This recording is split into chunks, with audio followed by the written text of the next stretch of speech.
like, can we divorce him and keep her? And then after coming back after 40 years, I found him on Facebook because they don't live here anymore. And it was like, what the fuck happened? My one cousin has turned into one of these right-wing, like, utter nutters, the one that I used to get along with. And Pete and I agree on just about everything. It's like, what the hell happened? Go away for 40 years and you guys, like, change places or something? Some people just believe any old shit they're told, don't they? That's why they become right-wing lunatics. Well, his daughter because I corrected him on Facebook one day, and his daughter got really nasty with me. It's like, that's it. I'm done with you guys because, I'm just done. And I know what happened to Barry. He used to be in track, and he used to be in the 500-mile club. They were cross country, and they'd have to run 500 miles every summer.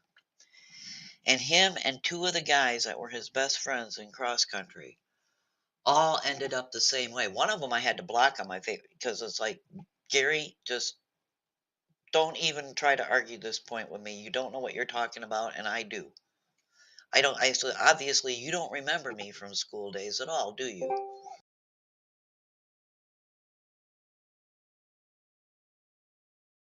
Hello. Hello. Hello. Good morning. Hello. Merry Christmas. Happy New Year. It's almost Happy New freaking Year. Easter.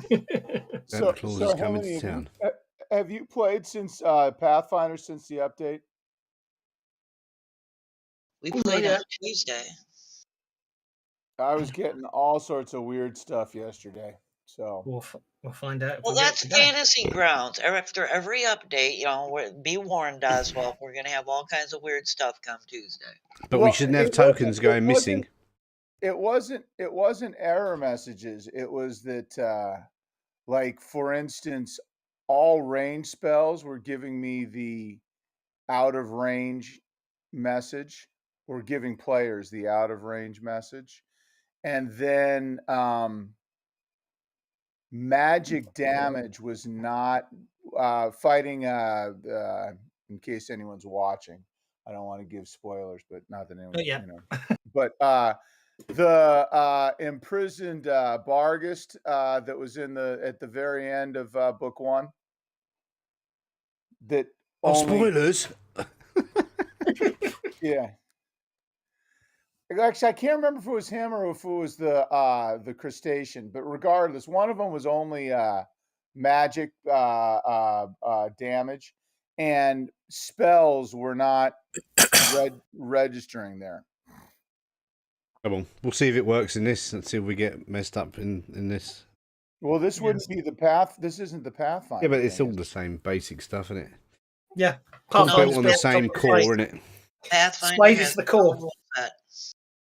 Swade is the base rule set. Pathfinder just bolts on top. Okay, I knew that, but I didn't know. Yeah, so we'll see what happens. Anyway, like I said, it wasn't error message stuff, which is less annoying. It was stuff that I could fix as a, it says out of range with a spell, and it's like, no, you're in range. It's fine. Okay, well, here we are. Oops, sorry, my mistake. So I just was figuring I'd ask. Wasn't trying to interrupt. Aloha. Good morning. Yes, good, very early morning. Early good morning. Well, it's not Early early. It's like 9 a.m., but 9 a.m. 6 a.m. 6 a.m. Yeah, well, I'm East Coast, you're West Coast. It's 2 p.m. You're all wrong. 6 a.m. That's why my Linda's voice is so deep. She wakes up with that husky voice. That's why I got to go fix that boiling water to the French press here. Okay, 1, 2, 3. You said 4, aloha. 5, I thought you were calling 6. from Hawaii. It'd be midnight thereabouts. It'd be like 3 a.m. I think. The only one who's not here is Jinx, but looks it. I think Jinx is the only one who couldn't make it yet. So, but anyway, it looks like I've got 2 still connecting in, so that's fine. It looks like I'm running a newer version than someone. That's absolutely fine. It's all fun and games. So I seem to recall when we last left it. I have, but I haven't all. I seem to recall when we were last here, we were about to have some intra-party fighting because somebody who was about to stab someone else. Unfortunately, or fortunately from my perspective, they're not here this week, so they can't. No, stab we anyone. did. They did have the fight. The fight did happen, didn't it? So we're just We going did to fight. Yes, we did. No, I have no recollection of that. You can have an argument. I'm going to. Well, I don't think any damage was dealt, so that's okay because no one's injured. So obviously, we will say so. Lots of party arguments and discussions took place, and we shall just continue from that point there. So, of course, the people in the building are going to want what complain about all the shooting that went on. There was lots of gunfire. There was no gunfire. I can retcon it. I can retcon it. There's no gunfire. I wouldn't worry about it. Obviously, there was gunfire outside the hangar, wasn't there? Yeah. So. Anyway. Yeah, and anyway, so Doc healed me up. I'm feeling better. These two are just pretending to have a fight. I think they're just. I'm downgrading it from a fight to a shouting match against one another, which obviously about. And if you do that, I'm going to stab you. But the dissension between the two of them led the rest of us to conclude that we needed to choose a captain. Exactly, indeed, which is where I'm quite happy to pick up from. So unless it isn't going to be Morgana. She has the. So I just said disconnected, reconnected. So, well, I'd say unless there's any additional process stations, obviously I'm going to assume you're going to finish loading up, and obviously, you can sort out the argument amongst yourselves. Off you go. Okay, we'll sort out the argument, but I think we need to tell these people that they're in danger on this rock, don't we? Oh yes, for sure. We can't just let them. We got to tell them. Someone who can speak better English than him, and he's got to go and tell them that there's aliens on this surface, and they hatch if you just breathe on them near enough. Yeah. Can we open a communication channel with them because they've made it clear they're not going to let us pass their airlocks? Yeah. I mean, yes. Yeah, we can talk to them, can't we? Yeah, we just can't go down the lift, which is very sad. Well, I have a feeling that they're being used by the aliens as a breeding colony. I don't know, very have alien implanted yet. We haven't had any face hugging, have we? So I have no idea what you're talking about. Definitely not some third-party copyrighted role-playing game. I don't think Valve will mind if you reference the face huggers from Steam from Half-Life 2. I have no problem with that at all. That's true. I forgot about that being in Steam as well. Anyway. Now, before we get too far along, I seem to recall that you said Roger found one of these eggs, but it seemed to be inside a crate. Oh yeah, Roger wanted to bring it aboard our ship. Ain't happening. No. Roger does not want to bring it aboard the ship. Roger wants to see if there's any markings on the crate. Not in a crate, no. In a crater, maybe, not in a crate. Yeah. Well, I thought you said something about I could see the top edges of a box or something. No, I don't remember that. I remember it being out in a crater or something. Yeah. God, man, he's getting connected and disconnected like mad. We heard. Have you updated? I'm sorry. Who's the one who's not got the update? Every time I connect, it just hangs, so I keep trying to reconnect. Now I'm trying to update first. Yeah, update. That's right. Yeah, I think although it's only a point update, I think it looks like this one does seem to matter. It's a big update. Yeah. Well, I hate to say, but it's going to take a while for me to update because it has to check a lot of packages. You can still listen to the debate on who we should elect captain, and I am. This is good entertainment. Well,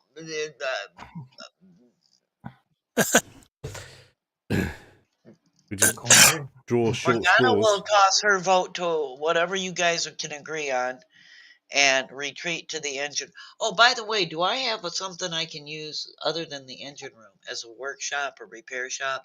Because I recall a bunch of these got some real damage to your spacesuits. Yeah, there is a tech room in there, isn't there, on the ship? Yeah, there is. Yeah, there is a set. Basically, there is an area that's been converted from a set of cabins to a workshop, which I do believe, though, someone was putting their hammock in it, though. Yeah, there's the workshop next to the opposite the med bay. Yeah.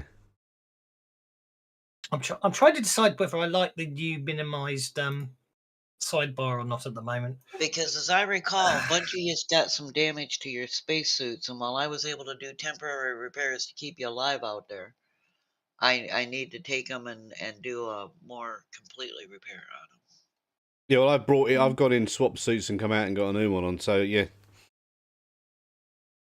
What do you call them nerds, Drake? There aren't any spares.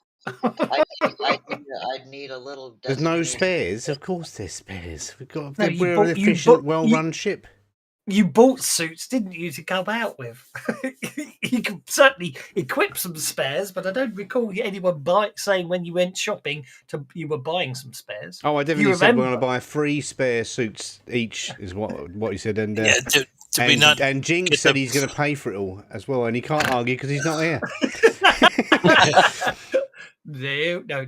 What I do recall, I thought you said there was a buy one get one free special spacesuits. Good morning, Drake. Not. I do recall saying, well, let's put it another way. I will take it back. There are spacesuits on the ship, because I do recall there were some because last time you're out. But if you recall, I said they're not in the best of condition. And I can't remember what the proper terminology is in Lost Colony, but if we go back to classic Deadlands terminology, they would count as El Cheapo gear, i.e., perfectly fine until they go wrong. Well, then again, Morgana would want to take whatever she's got to work with and do everything she can to make these as, usable as possible. Yeah. So if you look at your layout of the Reckless, you've got the medical bay on the right and you've got the workshop on the left. So that's how it goes. But anyway, back to your obviously you're finishing loading up. You finish loading of the crates in, and they thank you for that. And obviously, if you want to leave any. Well, since there's no box around this last egg, I want to take several steps back so that I'm maybe 5 or 6 inches away and shoot the egg. I want to go ahead and crack it from outside. Okay. On your own? You just saw me running back with my suit ripped to pieces, and I'm like the big, heavy guy. That's why I'm not touching it directly. I'm way back over here. Hey. Why do it at all? Because we have to kill as many of these things as we can before they start becoming a problem. We just tell the people in the. We just tell the people on the space station. I mean, you're going to shoot them anyway. You do it, but we should tell the people in the space station that there's eggs that are hatched on the planet. Actually, someone go and communicate at the same time as he's shooting. Yeah. Turn your cameras to 3 o'clock, and this is what happens when you shoot these eggs. See the way his head came off. I hope you have a lot of ammo. Probably. Because we're all back inside, so. Well, again, that's why I said I'm going to be like 5 or 6 inches away. So. All right. Yeah, So we'll move then, because you're right next to where they came out before. Shooting the crystal will cause it to rupture, and then the creature inside that is in no way adapted to space will basically slowly float out of the destroyed crystal and basically asphyxiate in the vacuum of space, and then sort of collapse very slowly to the low gravity of this asteroid. Unless it sticks its head in your leg and starts sucking. Well, that's only if really if you're holding it if you're unlucky enough to be actually holding it when it cracks open, isn't it? Unlucky or stupid? Yeah, I don't know which one it is with him, Minnie. Well, this is it, isn't it? That's the question. Well, these things aren't native to Banshee, so neither Morgana nor Himini would have, any experience with stuff like that, except for what we've gained as a group. So, I know that probably the answer is going to be that I have to get a hold of these things and do a dissection, but can I tell if these are if these are genetically engineered? Well, in theory, there are some dead ones if you want to bring one on board the ship. Yeah, I'm sure. I've got one here without any holes in it too. Okay. Obviously, if you want to bring it on board the ship, that's really down to you guys to decide. Yeah, Well, I'm okay with bringing it on board. I'm going It's to throw it out to right? the group, but if you want to make that courageous decision, I think it's a very good idea. Well, as long as he's dead. But yeah, we've never seen these things come back from being dead, have we? well, we didn't really hang around. Never really stuck did we? around. Yeah, we just got out of there. Oh no, right, it's time to leave. But are you going to shoot then? Are you going to shoot Doc? No, Doc, not Doc. Roger. Yeah, I've already shot the egg, and the critter floated out and died. So I'm willing to bring that in if that's what we decide we're going to do. Yeah, actually, just be careful going I'll over make the there. decision and just go ahead and bring it in. Just be careful going over there. Like, scream horribly if you run into some more. I think I can be sure to do that. You got a lasso?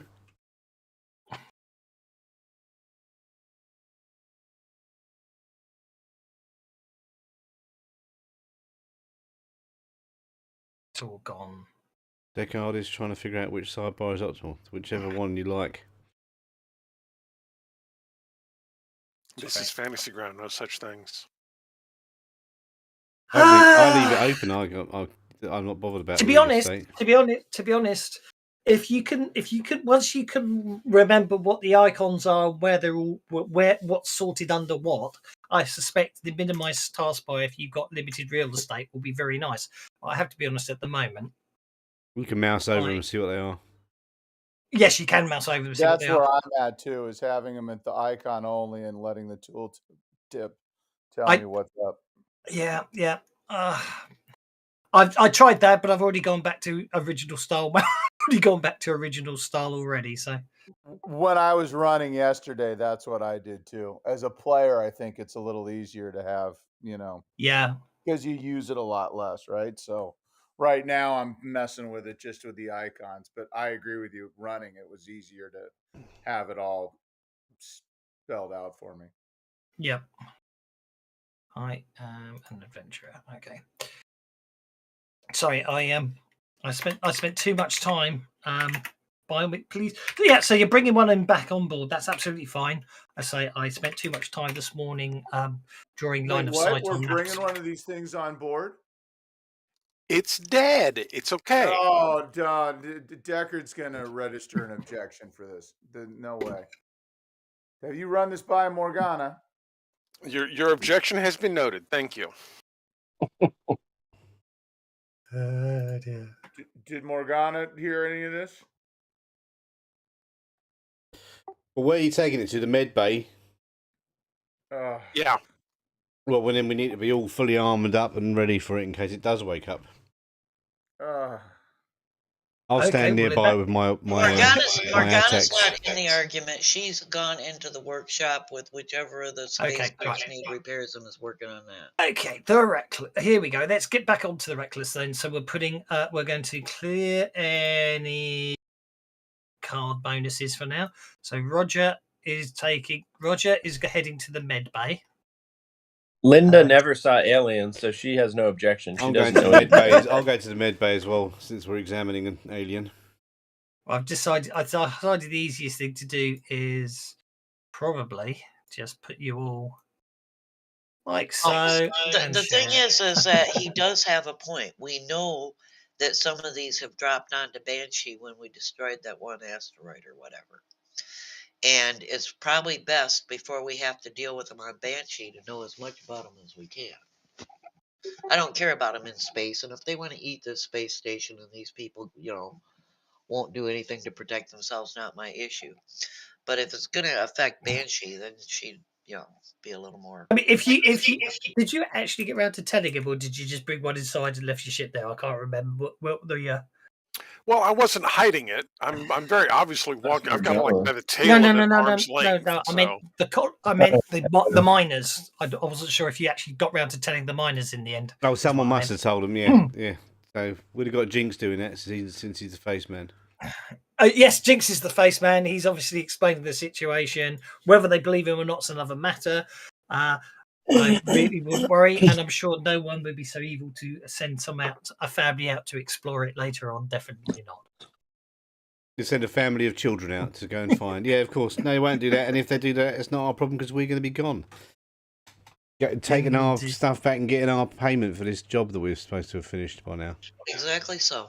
And can we get Jinx back on the ship because he's stuck in. We don't want to leave him behind on the planet. Yeah, Jinx is with you. I won't worry about it. Okay. If we find out he's back on the planet next week, or the week after, it's your fault. He'll be on whatever map he needs to be on, won't he? Next time. You left me behind. Oh dear! Right, with no food. Okay, Doc. I think you said you wanted to check this thing out. Here it is. Yeah, I've got my axe ready. Linda's in there too. Oh. Roger just dropped it off and left? Yeah, I'm getting off of this dirty rock. Oh, you're taking off into here. All right, okay. So, there's Linda, the doctor, and Himini are going to examine this. Anyone else going to come and help us? Deckard, you coming in? Doc, you coming in? Well, Morgana's repairing spacesuits. You guys argue too much. She's Morgana's repairing suits. Deckard and Doc are just sitting in the corridor doing nothing. Bingo, that did it. Okay. Right. I better read up about the thingy then, hadn't I? You haven't got encyclopedic knowledge of everything to do with Deadlands. Oh. And I'm not even doing line of sight for today for the map we may or may not need today. So who cares? Okay. Right. Let me remind myself. So that was yeah. Well, you found them on Nemesis. Okay. Let's do that. Back to there. Okay.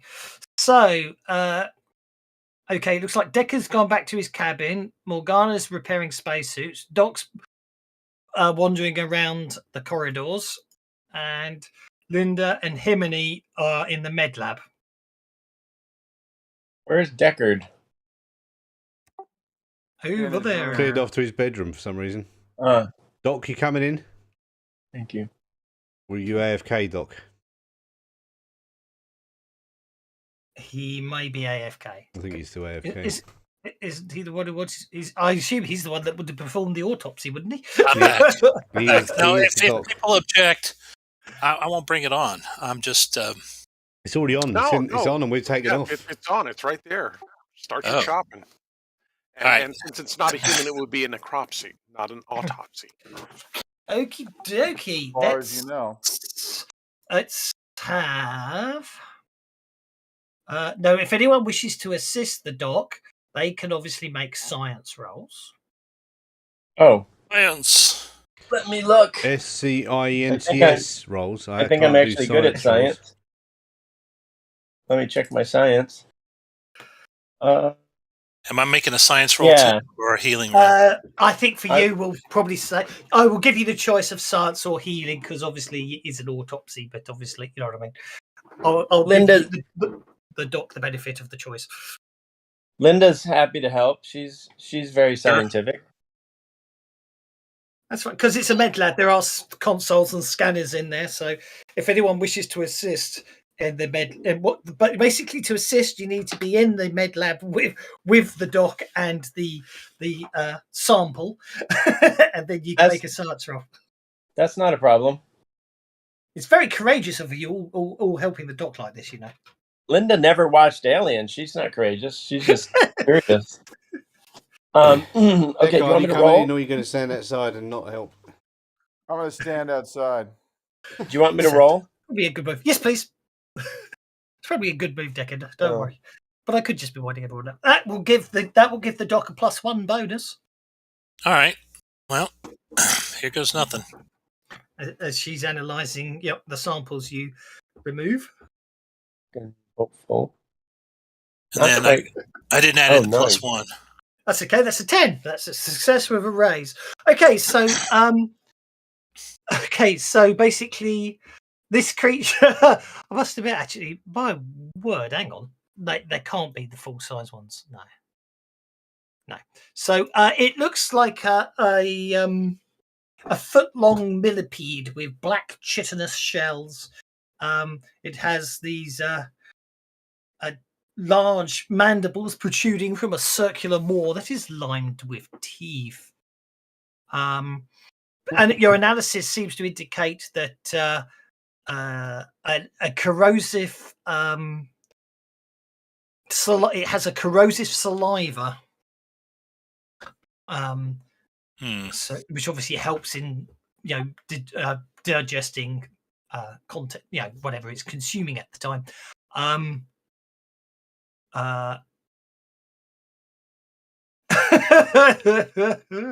Oh, that's awful.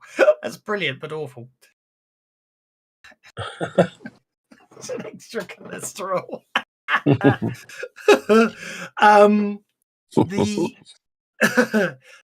Based on analysis of its genetic structure, doesn't show any of the markers that make it appear to be indigenous to Banshee. Okay. So it's not indigenous to Banshee, but when we first encountered them on that other rock, there were ancient Anuk ruins or something, wasn't there? Yes, indeed. So going back, millions of years maybe, when the Anuk used to have spaceships and then decided to retire from space after global warming. And so it could be a marker that is no millions of years old, couldn't it? Yeah, so it's changed since then, evolved. The structure, well, yes. Don't forget these structures were reminiscent of the Black Cities on Banshee. Yes. So, is there any indication that it has been genetically engineered in any way? I have to be honest. Obviously, being thick myself, I'm not sure how you would tell. There's certain markers in the DNA strands. Yeah. You can tell the age of. Yeah, it's just you just got to look for a CDTFI YYJJK, right, and then you'll know. Yeah, if you, I mean, I can go into the details. I'm not an expert by any means, but there are ways to tell the age of a DNA strand by the number of mutations that you have. Fascinating. And so, are you doing the Mr. DNA? Can we do the Mr. DNA voice from Jurassic Park? Wouldn't that assume you know the base from which it started? You can wonder that. Yeah. You can, but you can also tell by across an organism from different taking samples from different cells. It's not as accurate as if you have it from multiple beings. It's also not as accurate as if you have. But there's if there depending on the environment there's an expected mutation rate. Mm-hmm. So you can look at stem cells versus and extrapolate back on what the mutation rate would be for a given environment, if that makes any sense, right? Mm-hmm. So if I know that they're in this environment and they mute, and you can expect a certain mutation rate of a certain amount. You're a doctor. I'll take your word for it.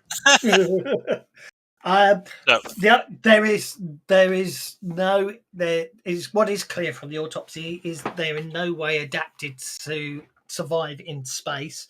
They obviously were expected to live on a planet with a comparable atmosphere to that of Banshee and Earth.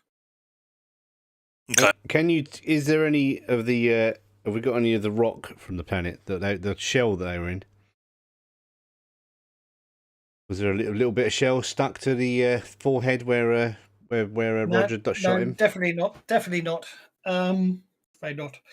I suppose from a trying to age it, it seems to show sort of comparable number of mutations to your average. Well, actually, no, it would be less. Based on, let's rephrase that. Based on the number of genetic changes in its DNA, from what you were saying, it appears to have be younger or less stopped evolving about 1 million years ago. Younger than Banshee, yeah. Basically, okay. You don't know it when it stopped so evolving. It's pre-Banshee currents thing, yeah. Yeah. Well, So what I'm trying to say is, if you assume that Banshee and where this thing began at the same time, either this thing something stopped it a long time ago, or this wherever this life form originated from is young. It's been like in hibernation or something for that time. Possibly, or it's come from somewhere that sort of developed life later than Banshee did. All right, well, I'll share that.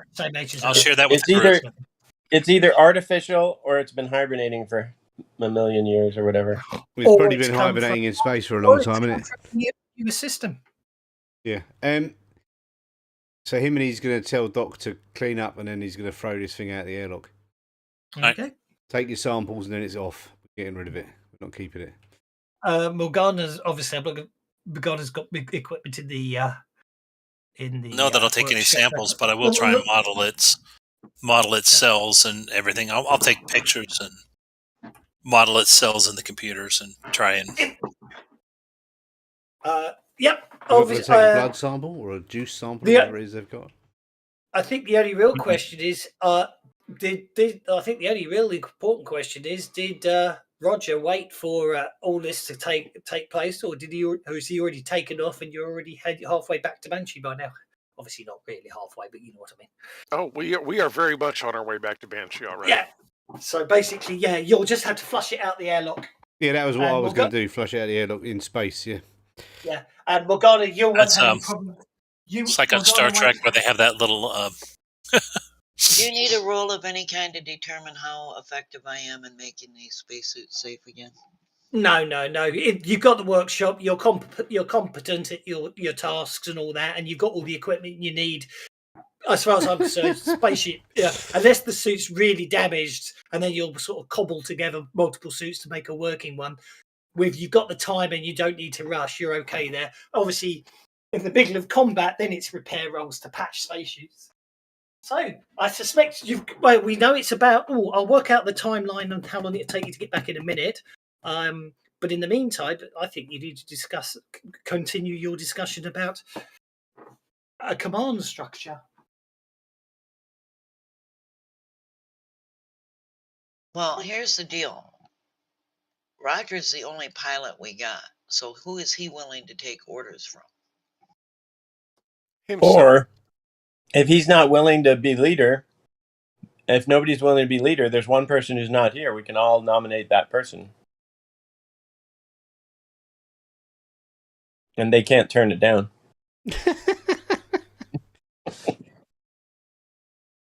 Who wants to be captain? The only problem with that one is, don't forget, is he? Oh well, no, actually, he didn't want to open, which is quite good actually, because he didn't want the crate open. So if he gets a job, he'll do the job regardless. So maybe if that's what you want, that's good. But as to say, he's not here to object, which is interesting. Well, we all thought he wanted to be leader, and we all wanted to be leader too, but we didn't want to step on his toes. So yeah, we voted he him said in. he wanted to be the face and the support, not captain. He did actually say that. He saw his role as being the your contact guy and your negotiator, didn't he? Yeah, I don't know about anybody that would draw or worse still stab another party member as being the leader. Okay, sounds like Roger's the leader then. Cool. That sounds very good. No, Roger's not the leader because you just take off and do things without asking. So, no. Well, that's what makes him such a good No, leader. that's not what makes him a good these. leader. No, it isn't. You got to consult with people and then and not get us in trouble with the police like you did with your shortcut that you didn't talk to anyone about. Oh, I just forgot protocols is all. It was 100% on me for that one. So yeah, I just need to remember to update flight paths next time. It's all good. System travel. That's interesting. Why did that not find it when I typed travel? Well, we could do process of elimination.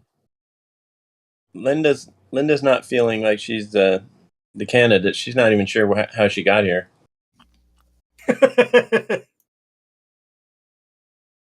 Sounds like Linda's voting herself out.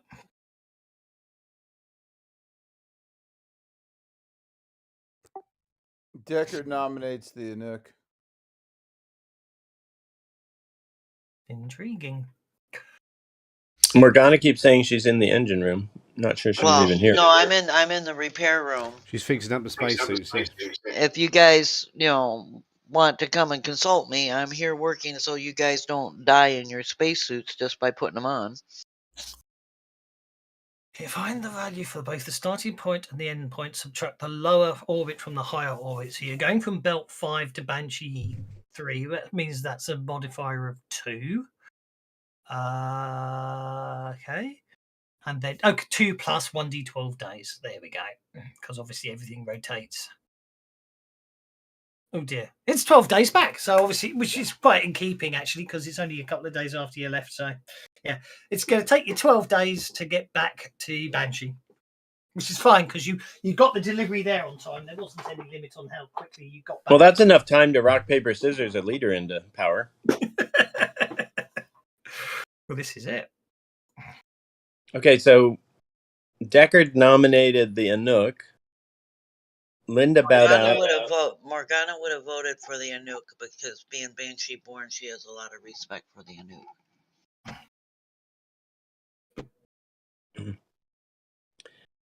Sounds like 2 for the Anouk so far. Is that Jiminy Monka?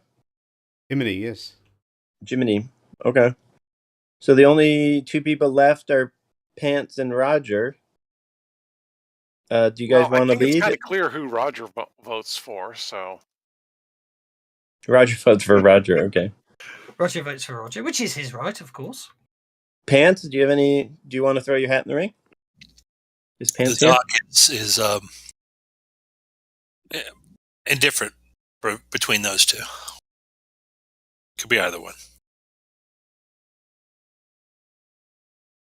Could work with any of those candidates. How smart is how smart does Linda think the Anouk is? Do we have an idea? Well, it depends, doesn't it? Really, because obviously he is a Anouk, so he probably is.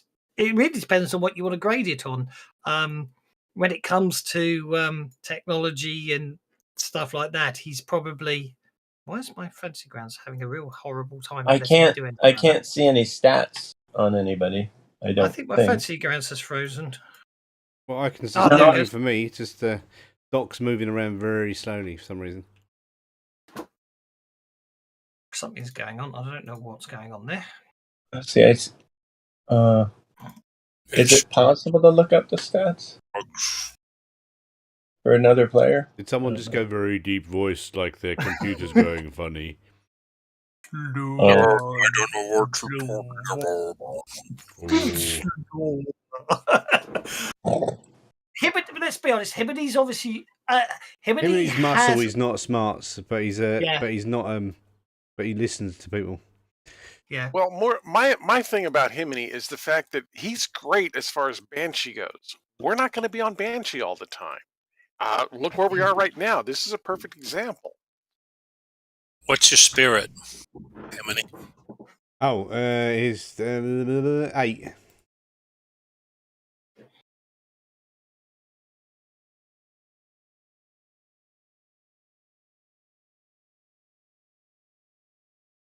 Gone very quiet.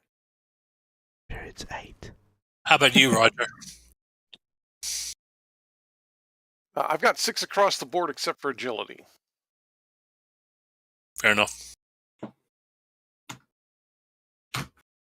Well, yeah, across the board, I've got 2 8s and 2 10s. Yeah. Wow.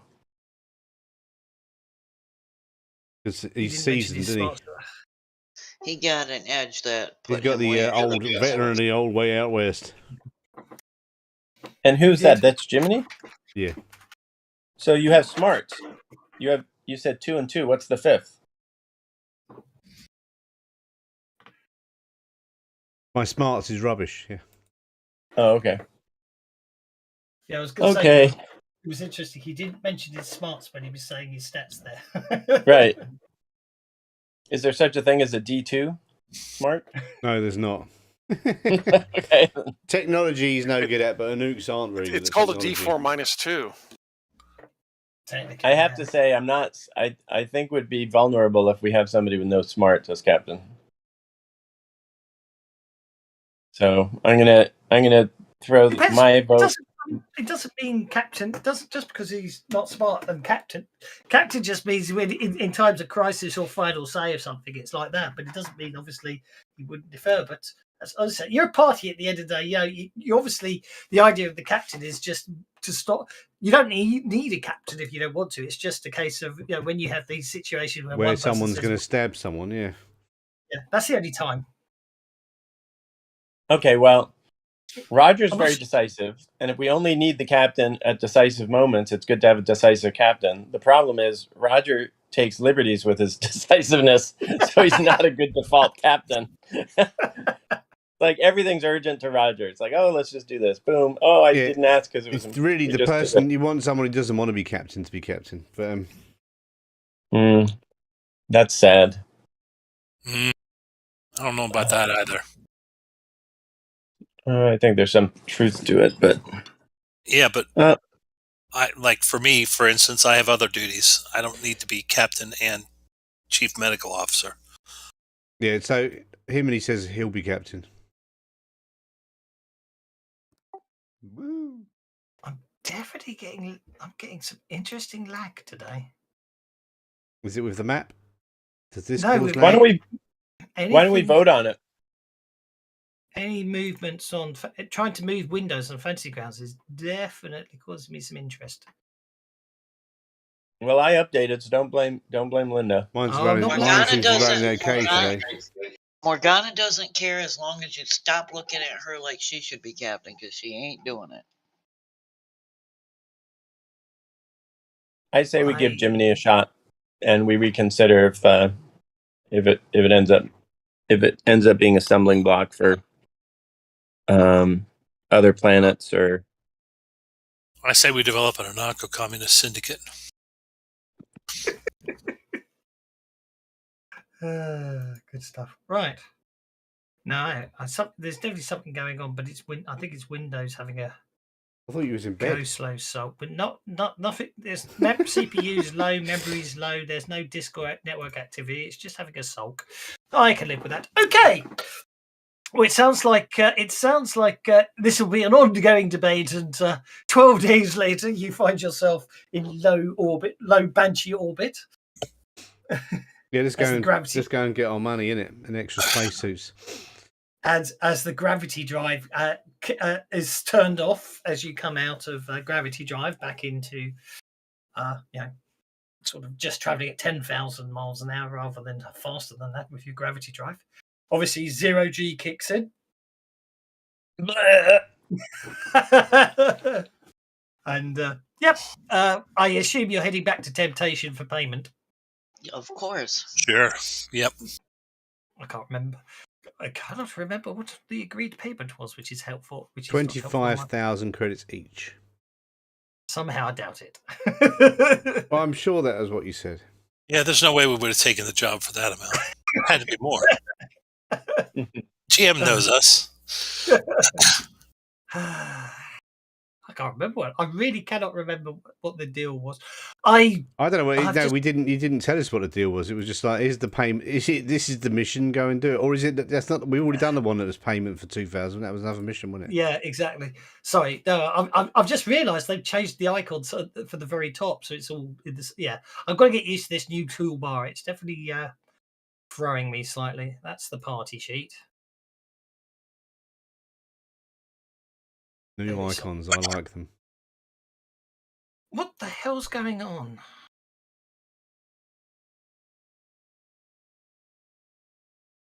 Something is really... Yeah, I can't move windows. As in any I cannot move any windows in Fantasy Grounds. It's very, very annoying.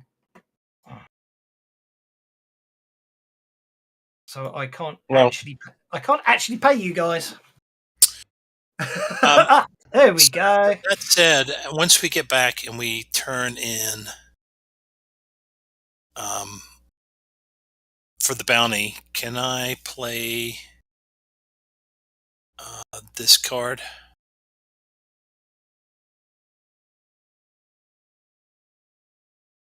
That sounds about right. Look at that. Look at all that money. We're definitely buying more space suits for the ship. We want at least 2 suits per person. Is not letting me add this card. Why not? Which card do you... You've got to drag it to chat, haven't you? That's what I've been doing. Yeah, I'm wondering if I'm having... Just trying to see. There's nothing. There's no CPU activity. About that. The GPU's...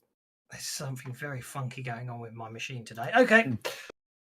Normally, so I mean, I don't know what's going on. I'll have to keep it. Okay, no. Drag it until you see the little icon appear when the fist appears, and then drop it. Yeah.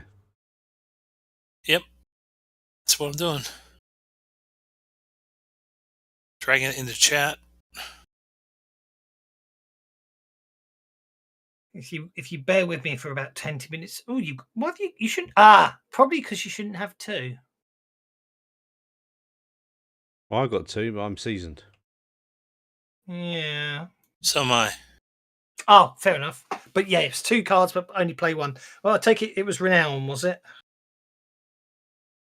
Yes. What does Renown do? Play after completing a good deed of some import. Everyone who contributed receives a point of conviction.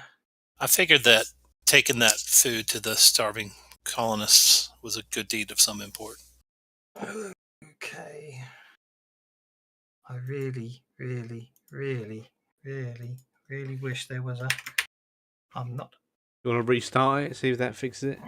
I don't. No, I think I don't. I don't want to do that. I'll just put up with it. I don't know what's going on.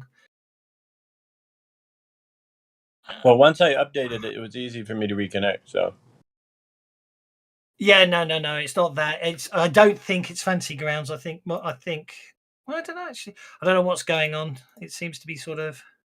I think something else is pulling away I think something else is very quick, is every so often just sort of taking away the processor, but doing it quick too fast for actually Task Manager or any resource monitors to kick up on it. So I shall have to endure it today. You're being hacked by the Russian KGB.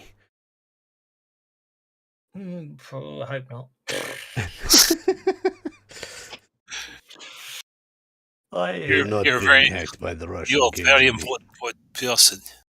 Whatever it was, it stopped now. So actually, it seems that was easy. So all you got to do is mention the Russian KGB, and it stops being hacked. Right, problem solved.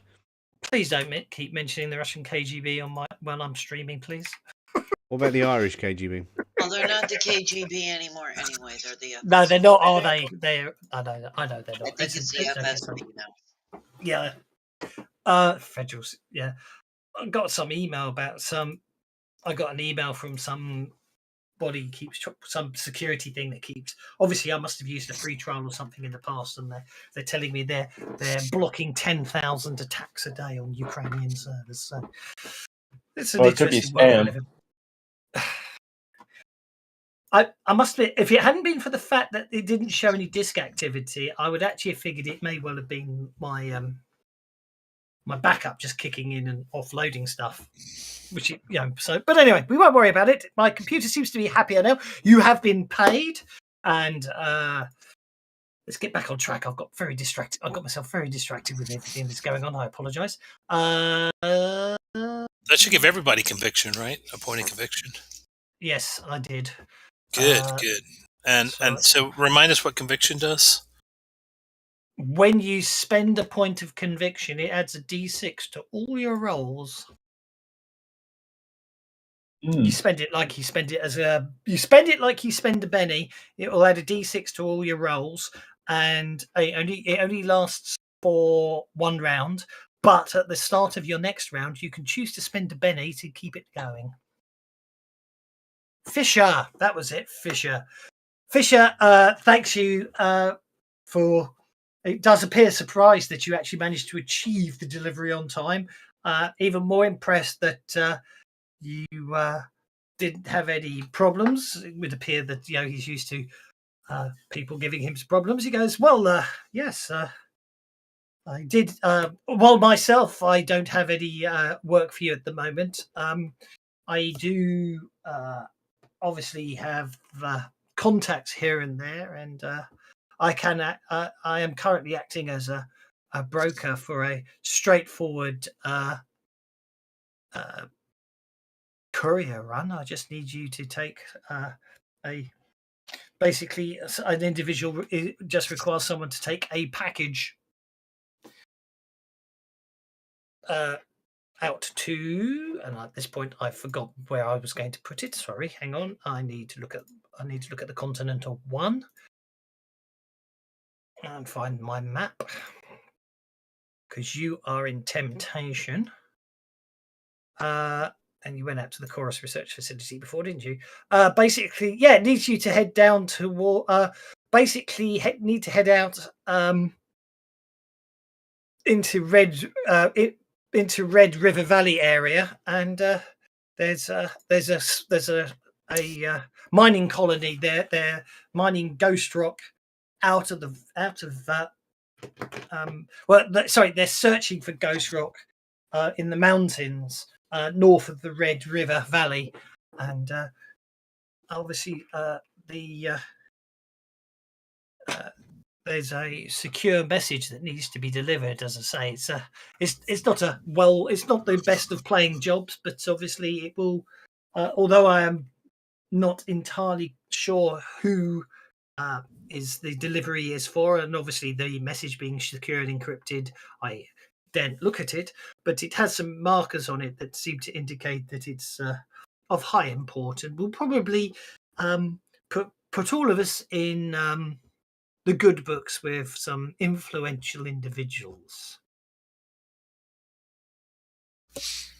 Fair enough. I don't have a problem with Influence it. is We don't always have good, to fly the ship, do we? No, I mean it's on Banshee. Given the area and the weather, you're probably better off going land-based rather than flying at the moment. But the high winds are still playing up since Nemesis pounded in. Actually, that reminds me. Has any of you got arcane powers? 3, 4, 5, 6, 7. I think 2 of us do. 10, 11, 12. Deckard's got arcane, isn't he? Yeah, because I'm a mute. Yes, sir. It is now the Thursday, the 11th of Winterwane. So basically, Winterwane is the start of the sort of the equivalent of sort of mid-March, late February, mid-March. So the weather's started to get better, and the winter winds should die down a bit, which have been exacerbated by Banshee. And we had acquired a land vehicle, right? Yes, you did sell some off, but you did keep one for yourself, and I never actually worked out the stats for it, did I? Let's do that now. Yeah, you did. You gave us the mule. Oh, that's it. Yeah, I think I did give you a mule, didn't I? Yeah, I shared you a mule. Yeah. Yeah, you got a mule, which has still got 8 remaining mod slots, so you can improve it. Okay, well, Morgana would have gone over it to make sure it's in, reasonable working condition. Where are mods under items? Items. Do you know? I do not know. Vehicle. That'll probably be vehicle weapons. Yeah, they're under vehicular. It's called here. Yeah. Are Roger and I going to fight over who drives again? Who's the best driver?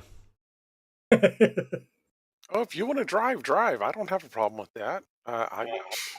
Just don't give him the keys because he'll drive off when he guys gets are better bored. with weapons, and don't mind shooting things. Might want to be, riding shotgun, and I'll drive because I don't like to kill things if I can avoid it. Well, not kill things. I just don't like shooting. You don't like to kill things with gunshot. Well, So we got we had too much fuel of that reserve. when the war was trying to take over the freaking planet, and frankly, that was not her thing. Fuel reserve would cost you 4,000. 4,000, yeah.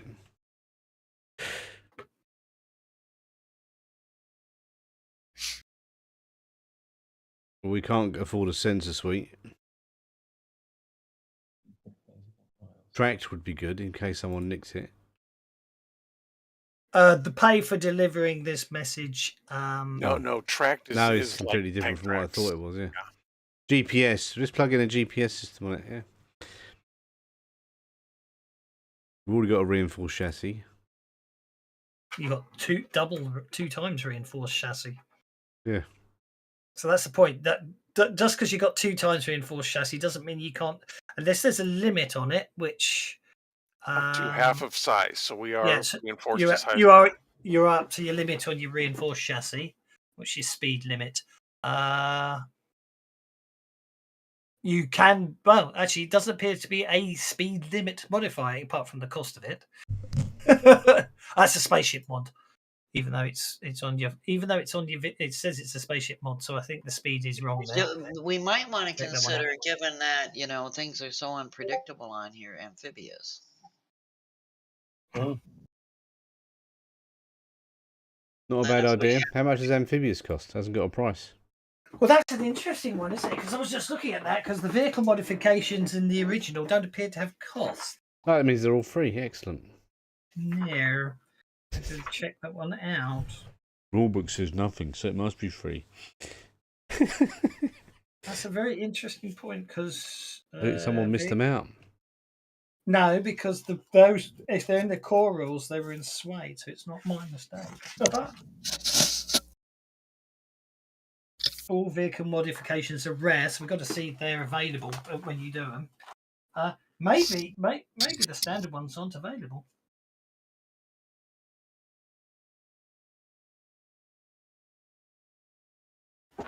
Where's my suede rulebook? Maybe.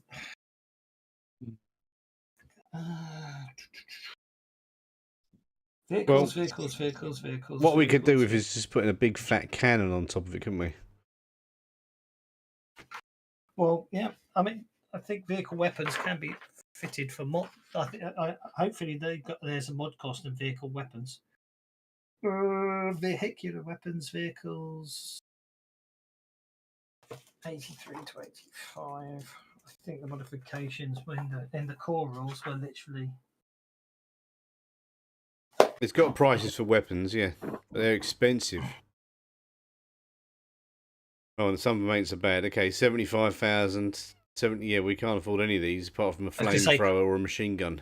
I'm going to say for now, I will go through and have a look. For now, you're limited to the vehicle modifications with the price list at the moment. I will work out the others and update, create my own home rules for them later. Okay. Deckard, you owe me a card.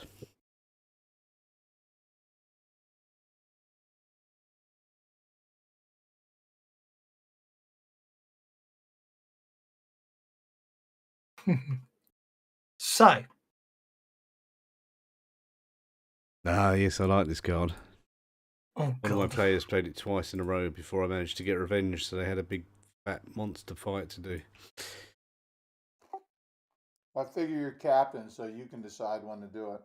Okie dokie. So, So basically, it's only it's probably only about a 2 days journey out there, and as I say, it's literally you're obviously being paid for being hard muscle and protection rather than anything else, because it is literally a data stack. You're being an encrypted and protected data stack you're being asked to transport. It's just basically marked up basically to the head of Red River Valley Mining Corporation. Doesn't even have a direct name, so it's an interesting one. But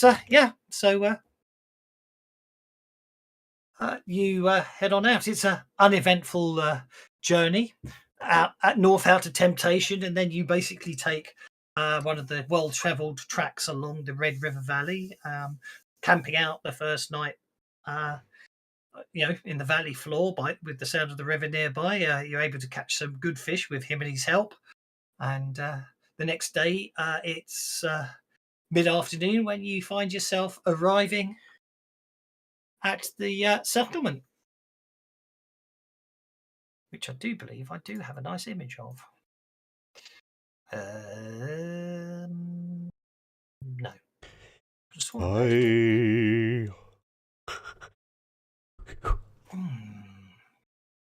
I did. I just forgot to rename it, and I've obviously added it in the wrong place. Yeah. Yeah, I put it under the reckless by mistake. There we go. Put it back in the right place. Open it up. There we go. Beep, beep, beep, beep.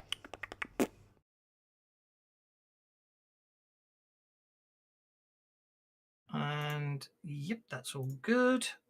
Yeah. So basically, it's literally built into the hill, a mountainside. As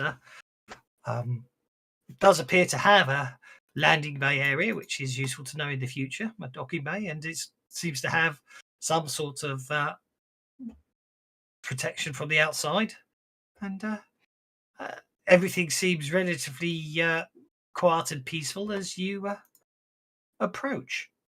When you say quiet, peaceful, is there anybody in sight?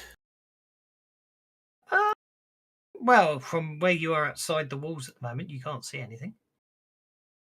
Then we're just going to drive right in, unless they have some kind of gate,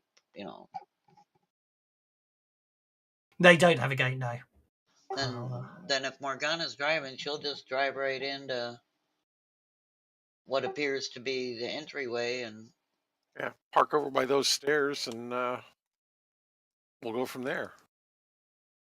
Linda's keeping an eye out to see if she notices anything indicative of activity or anything amiss.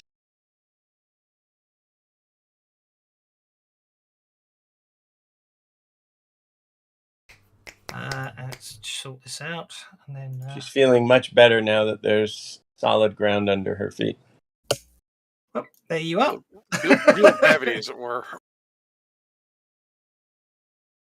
There you go. You've been back on the planet for a few days, haven't you? Yep. Yep.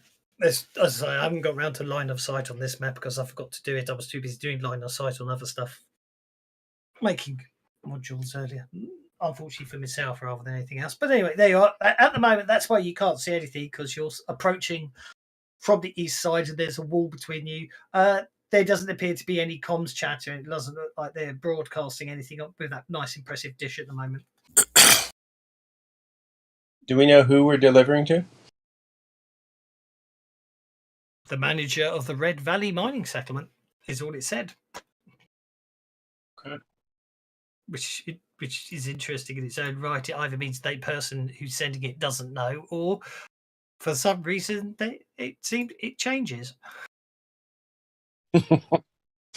Let's just go over there and drive in then, shall we? That's what Morgana was driving. If she doesn't see anybody that's telling her to stop, she can keep going until she finds what looks like a reasonable place to park. Roger suggested over by the stairs, so you could place the mule over here by the stairs. They're up on the side of a mountain. tokens are unlocked, so you should be okay.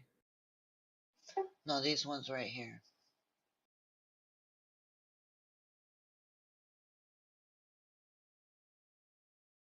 Oh, those stairs, yeah, okay. Yeah, that looks kind of like an office type thing over there, is what I was thinking. As you basically start driving down, obviously, yeah, if you, it looks like obviously that's like a lower, it looks like that's a slope that seems to be sloping down towards the valley area, and obviously this area is elevated above it. There's a set of stairs there. As you drive into the area, you do notice there is the odd bit of movement here and there. It's obviously not they're either busy working underground or basically with the high winds and the unpleasant weather, they're still mostly staying indoors, getting away from the shitty weather. But, yeah, as you pull up at the steps there, as you say, there's a big route building there that you get the impression is sort of a good place to start. So yeah.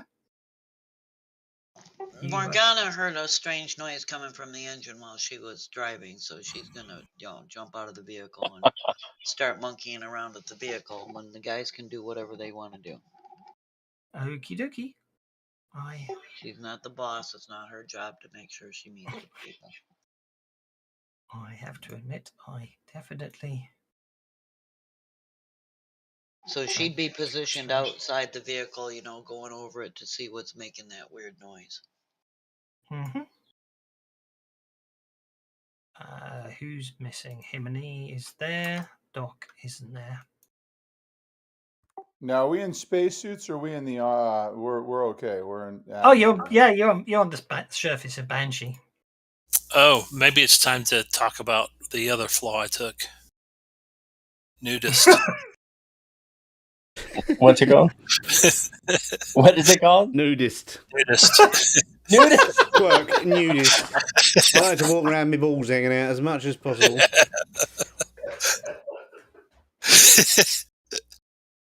No. Who took nudist? That should definitely be an edge. That should definitely be a hindrance. In a high wind and in some areas of Banshee, that's going to just hurt like That's the only way to get really clean. Yeah, in a sandstorm, yeah. It'll take the skin right off you.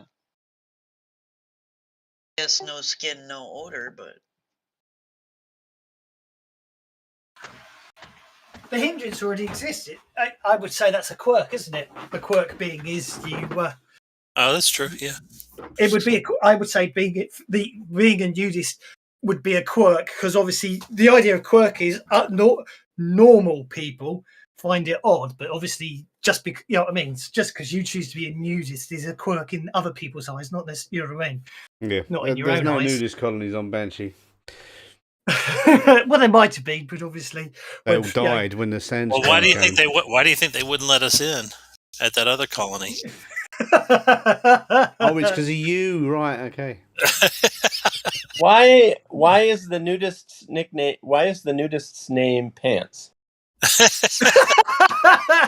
Because he doesn't have any. That's the only pants he has. Because we keep yelling at him, "Hey, get your pants!" You forgot your pants. Oh no. Okay. GM is now broken. Okay. So, basically, there is a sign up as you head up those steps. It does say Red River Valley Mining Company, and it does actually identify that the owner is. Funny enough, it's hang on. It's you're not sure if it's a joke or what's going on there, but the side also says that the owner is Big Red Valley.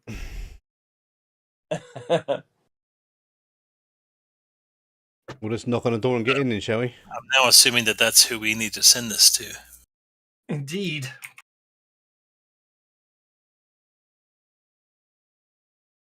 Me. Okay. Sorry. I'm desperately updating. I'm desperately updating stuff in the background to world build as we go. So obviously it keeps track of it for myself and everyone else. Basically, office hours appear to be. You appear to have arrived just outside of office hours, but there is a buzzer, for want of a better term. You know, a call, ring, press for attention, style thing. Roger pushes the button. At which point, a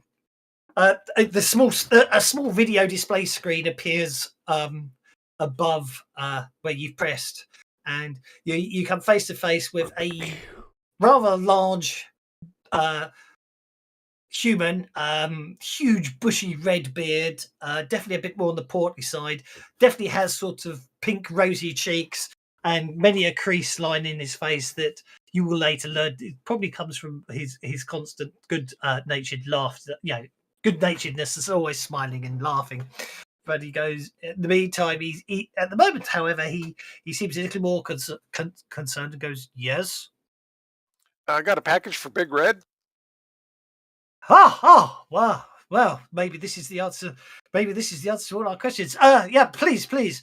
I'll buzz you in, and he unlocks the door to the office, and it slides open with a gentle hiss. Gets 3/4 of the way across, and then stops with a type noise. I'll kick it once to see if I can kind of jimmy it along a little bit. Otherwise, I'll just squeeze through. Oh, you could get through, but certainly, yeah, make an electronics roll.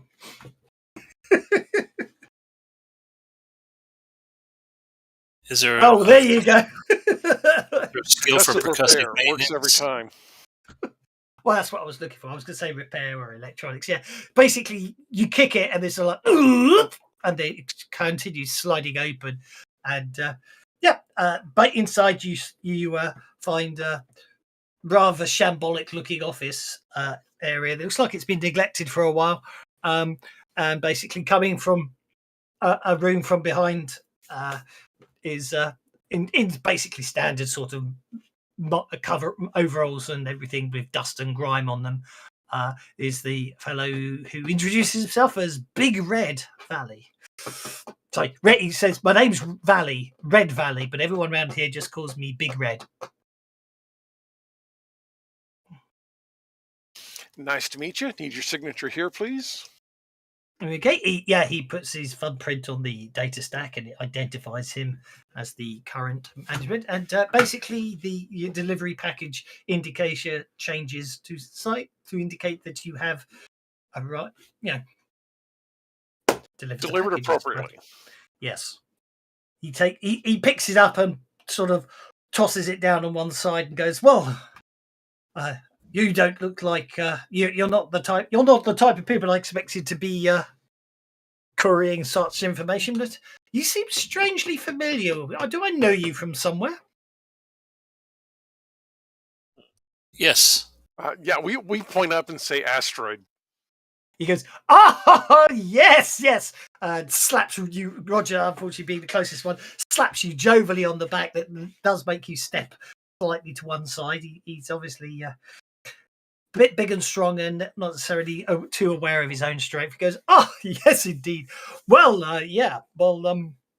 well, in that case, I think we all owe you.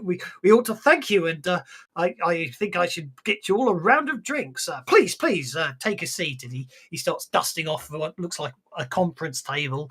He moves away all the stuff off it, and says, "Please, take a seat. Take a seat." Yeah, Roger slides into a chair, and he brings out. Yeah, he brings out some square, some square glasses and a bottle of pleasantly dark-looking fluid, and pours generous helpings to each of you, and says, "Your good healths, sirs and ladies." And he downs the generous motion in one go. Morgana isn't there, so no, indeed, Linda. Yeah. He downs his generous helping one go, and then goes, oh, good stuff. That get it. We get the ingredients from roundabout, and Mick distills it somewhere deep in the mine area. Don't know what he puts it in, but it's good stuff. Please, please, please. Roger will toss his back too. Linda sips hers. She's not going to guzzle. Yeah, I'm going to sip with Linda. It's potent stuff, but perfectly in no way, shape, or form harms you. And interestingly enough, although your first kick of it, you think it is ridiculously alcoholically strong, as it were. It's got that same burn. You don't actually, none of you notice any sign of side effects in any way. Obviously, Big Red sort of notices your slight confusion. He goes, "Oh yes, no, completely non-alcoholic. Too dangerous to let anyone drink too much stuff around here with all our dangerous machinery. It's as good as it gives you the good kick and you enjoy it, but you wake up without the hangovers and without any compromised abilities." Then I throw it back when he says that. I'm like, oh. Linda, believe me, if we could mass produce it, then we finally might make some money out of this enterprise. He doesn't drink. Linda asks him what they're mining at this outpost, and then, if the conversation allows, she asks whether he has any work for them going back to the main city. Well, he goes, well, indeed. Well, you see, obviously it was originally thought to be, it was hoped there was lots of ghost rock here, and the previous owners of this this mining area basically, they put all the development in, and they found a promising amount of ghost rock, and then after less than 4 months after they'd finished building up the entire place, they mined out the place. So we've been digging down to see if we can find any other minerals or anything, but as of yet we haven't found anything of much interest or use. And alas, I'm hoping this message here will the message you delivered will be a sort of some additional funding to let us continue digging for a while longer. But yes, funny you should mention it work, because I'm afraid I have none for you guys, but I was almost wondering if you might at some point in the future, if it all keeps going as wrong as this, I might be asking you the same thing. He laughs. You're not entirely sure if it's a funny joke, or you're not entirely sure, but Linda asks him, her curiosity is piqued. She asks, have you seen any signs of ancient civilization during your dig? No, lass. No.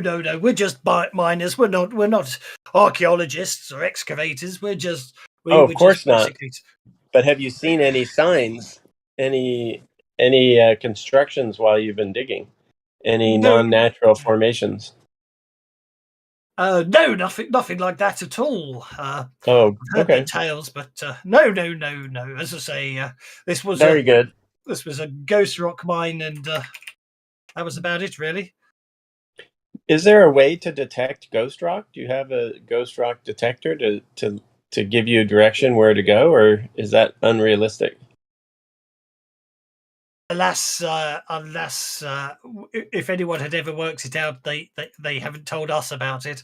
But besides, anyway, if it was too easy, then everyone would be doing it. Well, it must be very difficult. You don't know if you're close or not. Well, we do our best. But one day we'll get there. But we might not have a lot, but we have good food, and we're quite happy to share what we have with is everyone in good health? Yes, indeed. Well, everything is. There's just the 6 of us here at the moment. I had to lay a lot of people off, but there was only twice that to begin with. So, but it's all good. We'll get there in the end. I'm sure it'll all work out. Linda leans over to Deckard and asks, I wonder if there's anything you and I can do as breakers to help them with their mining in case they have a promising fork or something.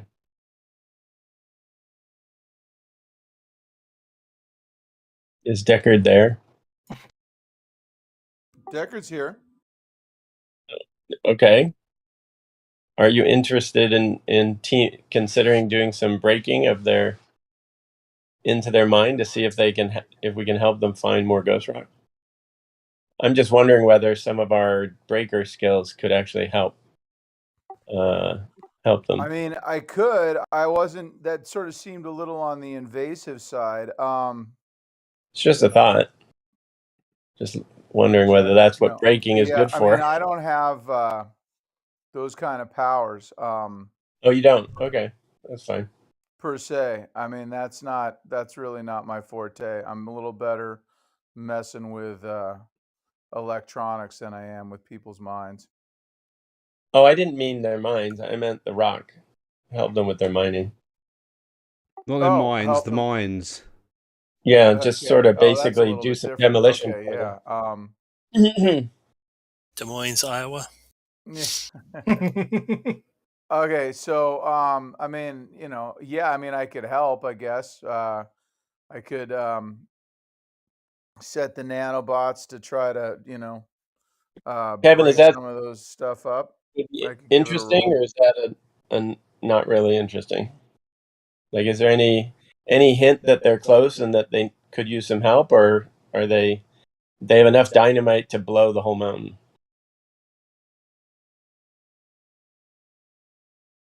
Oh yeah, no, they've got big mining equipment down there. They're just digging away. Say goes, I just feel that we just need a bit longer. I can feel it in my bones. We're that close to making an interesting strike. I just know it. Sure, I'll go down there and try to. Yeah. Well, if you know where, maybe we can help you accelerate your mining operation for the rest of the day or something, if you're interested. Otherwise, we'll stay up there. Indeed. In the bit, can I have a notice check from Morgana, please? Let's see how engrossed she is in repairing the vehicle. 5. Okay, that's absolutely fine. You think you've isolated the cause of the problem, and you reckon it could take a few more hours to get the vehicle working optimally. Looks like you basically. Well, yeah. I mean, you look at the underside. There seems to be the fuel lines and the brake lines seem to be slightly chewed, and in fact, there seems to be a couple of sort of dead balls of fur that were attached to the lines. Oh no, tribbles. Tribbles, yeah. But I figured we just ran over some critters and they got tangled in the lines. Indeed. But anyway, in the meantime, what you notice is over here, there was a couple of minutes ago over there. There was a couple of miners sorting through some equipment, and you basically you suddenly hear one of them going, "Jed, stop mucking around, Jed," and then you hear, "Ah!" Basically. And that was a scream cut off mid-scream. Very good. So we've got comm systems between us, I'm presuming. Yes, I'm presuming. Yes. Well, then I'll hit my comm and alert the captain. Hey, there's something weird out here. Some of y'all might want to come out and check. And I'll draw my gun and start moving in that direction. Okay. You better lock the freaking tokens. Morgana for captain, taking charge. No, she just, she doesn't want anything messing with her while she's working on this vehicle because she's got to clean all this fur off. And they probably tried to nest under there and were chewing through our lines. Damn critters, anyway. Well, Linda's going to politely excuse herself from the conversation for a moment and then head outside to see what Morgana's up to. And when actually, Roger's going to say, "Red, there sounds like something's going on out here." And then he'll head out. When Himini approaches her, she's going to go, there were a couple of miners over here and they were talking, and then all of a sudden it went, kind of dead. she's gonna continue moving that way. She'll have Now the two miners on the map are not the miners that Morgana's talking about. No. Morgana, as you get to there, what you do notice is you can see that the whole side of that crate appears to be a bit blood-soaked. Oh, looks like we got some kind of trouble, boys. And she's gonna stop and let Himini get ahead of her because, Is that our new team name? She respects the Anuk and his fighting ability, and she's, Oh. If it's not mechanical, doesn't really give a damn. Some kind of prowling bug monster thing. Looks like one of the ones from space, doesn't it? The lovely blood splat. Thank you. And the Velocipede. Oh no. Oh no. What does it say? It's a Velociraptorpede. Velocipede. It's a hungry. I see hungry two prowlers. centipede. There's two. Yeah, I see further up. prowlers. Yeah. Oh, we're surrounded by bugs. Right. Okay. Okay, so basically, coming to, a multi-legged predator. It's a 10-foot. It looks like a 10-foot long millipede with black chitinous shells. It has 2-foot long mandibles protruding from a circular maw, which is lined with teeth. Oh, I'm gonna kill it. It got big. Those things are I'm not hatching. having that. I'll stick with a 3, but that's okay. This one basically what happens is that prowler literally you see it literally just crest over the wall, come down the other side, and charge across towards you, Himini. They seem to like Himini. But we don't see them on the tracker. Tastes like chicken. Oh, now we do. Whereas this thing is a 20-foot. This thing is a 20-foot long nightmarish mix of centipede and praying mantis, and you notice there's a pair of horns added in for extra style. Oh, and the combat tracker has a more sophisticated name. On the map, it's just a prowler. Oh, there's prowlers, but there's that Velocipede or whatever it is too. It's different. Oh, I see. Okay, the Velocipede basically notices a miner down here, and basically, where is it? Goes to business. Basically, you're not entirely sure what happens, but we'll see. We'll see what happens. Actually, if either nothing will appear to happen, or it could get quite unpleasant. Now I feel like we're in Starship Troopers. That's a hit. Did it even move? No. Does he have any cover? It's an I-beam. Okay, basically, miner number 4 gets hit by what looks like a beam of concentrated plasma and just basically vaporizes on the spot. Oh, he didn't have any cover behind that thing? Well, the thing's would still hit elevated. him anyway. Yeah, it's elevated and pretty much around the corner. Oh, and if it's an AOE, that wouldn't really,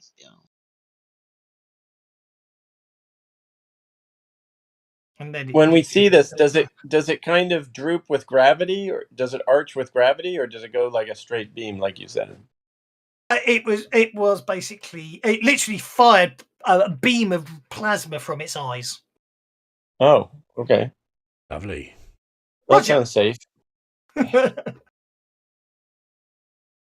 Well, let's see. He's up there. He's over there. Roger is going to step over here and take a line on number 2 and shoot it. Go for it.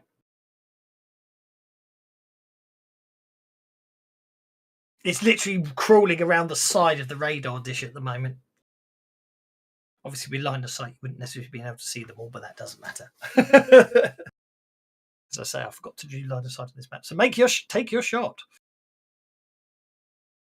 So this is honor system line of sight? more or less. But to be honest, I'm not. At the moment they're all on top of things, so you can see them. Okay, you shake it. Yeah, I'll take that. That brings us to the dock.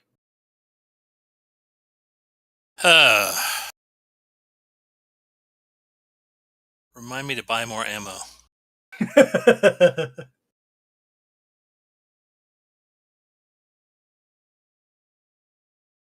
It's 2, and then I'm going to go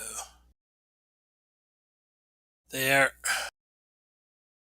And then I'm going to shoot the big guy with my shotgun. Okay, go for it.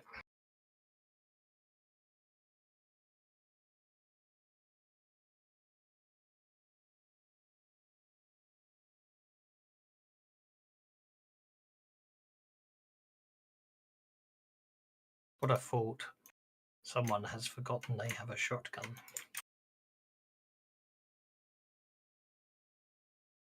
Oh no, it's already built in now. I forgot we did program it in the end. Ignore me. Why is it not rolling? Huh. Bad argument. Table expected got no value. That's okay. I probably was bugging around at the time. So you plus large short range target hit, and you got the D6 plus 2 up there because it is a shotgun. I was mucking around with your shotgun at the time, so I probably broke it. Let me try it. Oh, interesting. 3d6 plus 1, right? Oh, you know why? It's because of this interesting quirk of shotguns. So, right. So basically, there's shotguns because of the way they do shotguns in Savage Worlds. Fancy Grounds doesn't like them because obviously at short range, a shotgun does 3d6 damage. At medium range, it does 2d6. And at long range, it does 4d6.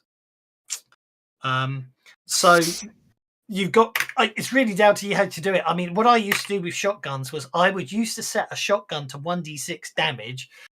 And then add the extra ones in. But to be honest, most people only ever use it at short range. So we'll leave it at 3d6 and we'll worry about it later. You did hit with a raise, so you actually did 15 points of damage. Okay. On the velocipede, 15 points of damage doesn't affect it.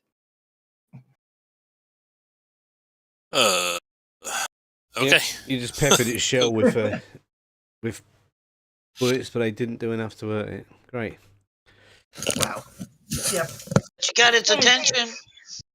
He did get its attention. That's the main thing. Okay. This one's going to move to... What is its pace? If I do that, that'll tell me it's got a pace of 10. So it's going to go... it's going to come... Actually, it's just going to come skittering across to there. And actually, it's going to spit it. It's literally... Oh, look at that. It misses. It basically spits at you, Himini, but it misses. This one is remaining shaken, so I will spend a Benny. And then I can have it do all sorts of unpleasant things. Like get to there. And spit at Roger. Oops.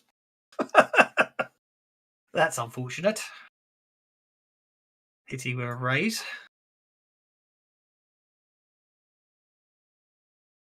Roger is hit by caustic spit and shaken. Let's make sure there's nothing unpleasant about its caustic spit. Nothing unpleasant about caustic. It's already unpleasant. Just the name.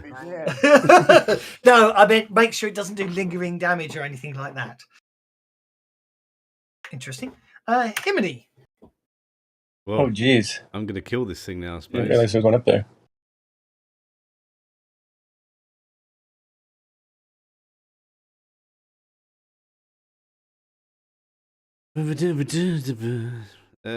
Right, yeah, hang on.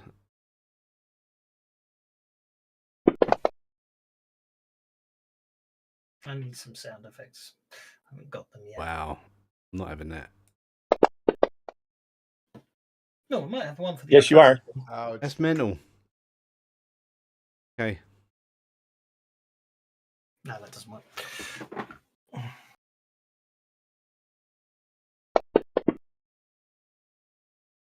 Okay.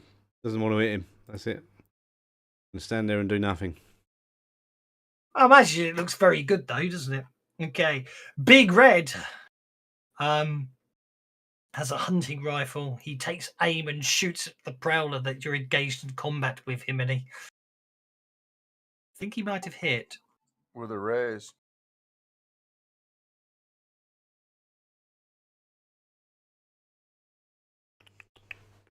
Is that what we're looking at there? A shaken. That's quite depressing, really. Okay, yeah, he hits. He takes aim with his hunting rifle, and the bullet does seem to sort of stagger the creature, but doesn't do much to it. Deckard. Nothing you can't recover from. All right, so Deckard is going to step up just a bit. Okay. And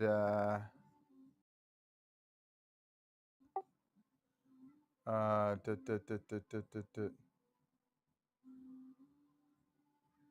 I do have a shotgun.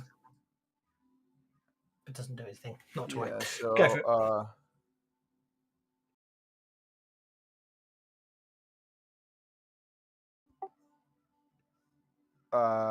it. So 4.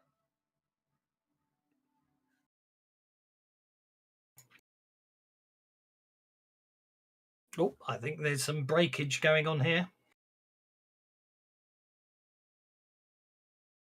What have you broken? Ha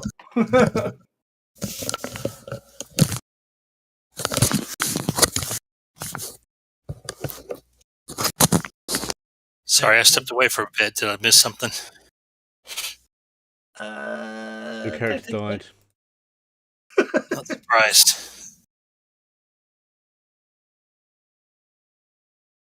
Up on tenterhooks. We lost Deckard. All right, yeah. So I'm not. I was going to do something else. I apologize. I'm going to upcast this to. So it's going to cost me 4, and I'll do 3d6 of damage instead. Okay. I assume if you're saying damage, you're going to bolt something. Yeah. Go for it. Release the nanobots. Okay, well there you are. Okay, and you got the same message I did. That's why I didn't do blind.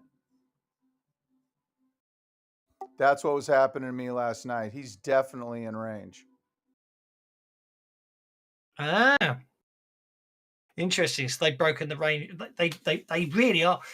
They are breaking the Suede rule set these days, aren't they? Not to worry. Well, I know it's a hit because it's well, right. No, and I mean that's what I did too. I'm like, yeah, dude, it's a hit. Roll your damage, right? But it was yeah, exactly. Yeah. Now to do the 3d6 with a raise, how do I do that? Do I need to create a second sub attack? The easiest way to do it would be to create a sub attack for the extra damage, and then because it will do the raised damage automatically. The other way to do it, of course, is if you don't double click the dice, you just click and hold, and then move off. You'll have 2 dice. Then you can right click to add a third d6. That's the other way to do it. And then drop them in the chat if that makes sense. So you manually roll the dice is the other way to do it. Okay, right, but I use the dice down here. No. From your powers tab, you can if you look on your powers tab, you've got your bolt with your 2d6 on the right hand side of your character sheet. I drag them. Yeah, drag them. Don't double click. So then you'll end up with 2d6. If you press the right mouse button, you'll end up with 3d6, and then you can roll it. Okay, yeah, that doesn't work with a magic mouse with the Apple stuff. That's fine. In that case, try holding the control key to get a right click. I'm sorry. Can you repeat that? Try holding the control key to get a right click. Or we'll just add a sub attack if you're on a magic mouse. I remember those fun and games. Doesn't sound like a very magical mouse to me. Well, I'm seeing where. Does the control click give you a right click? I'm not wanting to wait for me.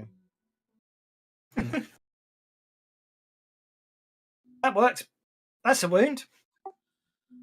Is it a wild card or not? That was on the Prowler, wasn't it? Yeah. It's incapacitated. Oh, then that's all I need to know. I'm going to spend one of my bennies on it because it's got the Joker bonus. Yep, your nanobots start chewing away. Your nanobots start chewing away at the carapace. Unfortunately, though, it doesn't seem to get too far. Obviously, not with the DM, the mean DM. Don't worry, I'm going to go on stream and start talking about how I played with a mean DM. That's okay. I'm going to end your turn. Yeah, no, I'm sorry. I meant to hit it. That's okay. I wouldn't have even. The real reason I would have blinded, but the real reason I did it was I wanted to see if it would give me the out of range thing, and it didn't. So basically, the update has the update has again. Okay, miner number 3 starts running up the hill and takes a pot shot as he's moving with a hunting rifle. That doesn't do much good. That brings us to Linda Carmichael. How far can Linda move? Can she move up here? You have a pace of 6. You could go up the steps, yes, but obviously the problem is you'd have to climb up that because that is a cliff face. So that would basically be. How do I cancel? Okay, so Whoops. that is 1 inch.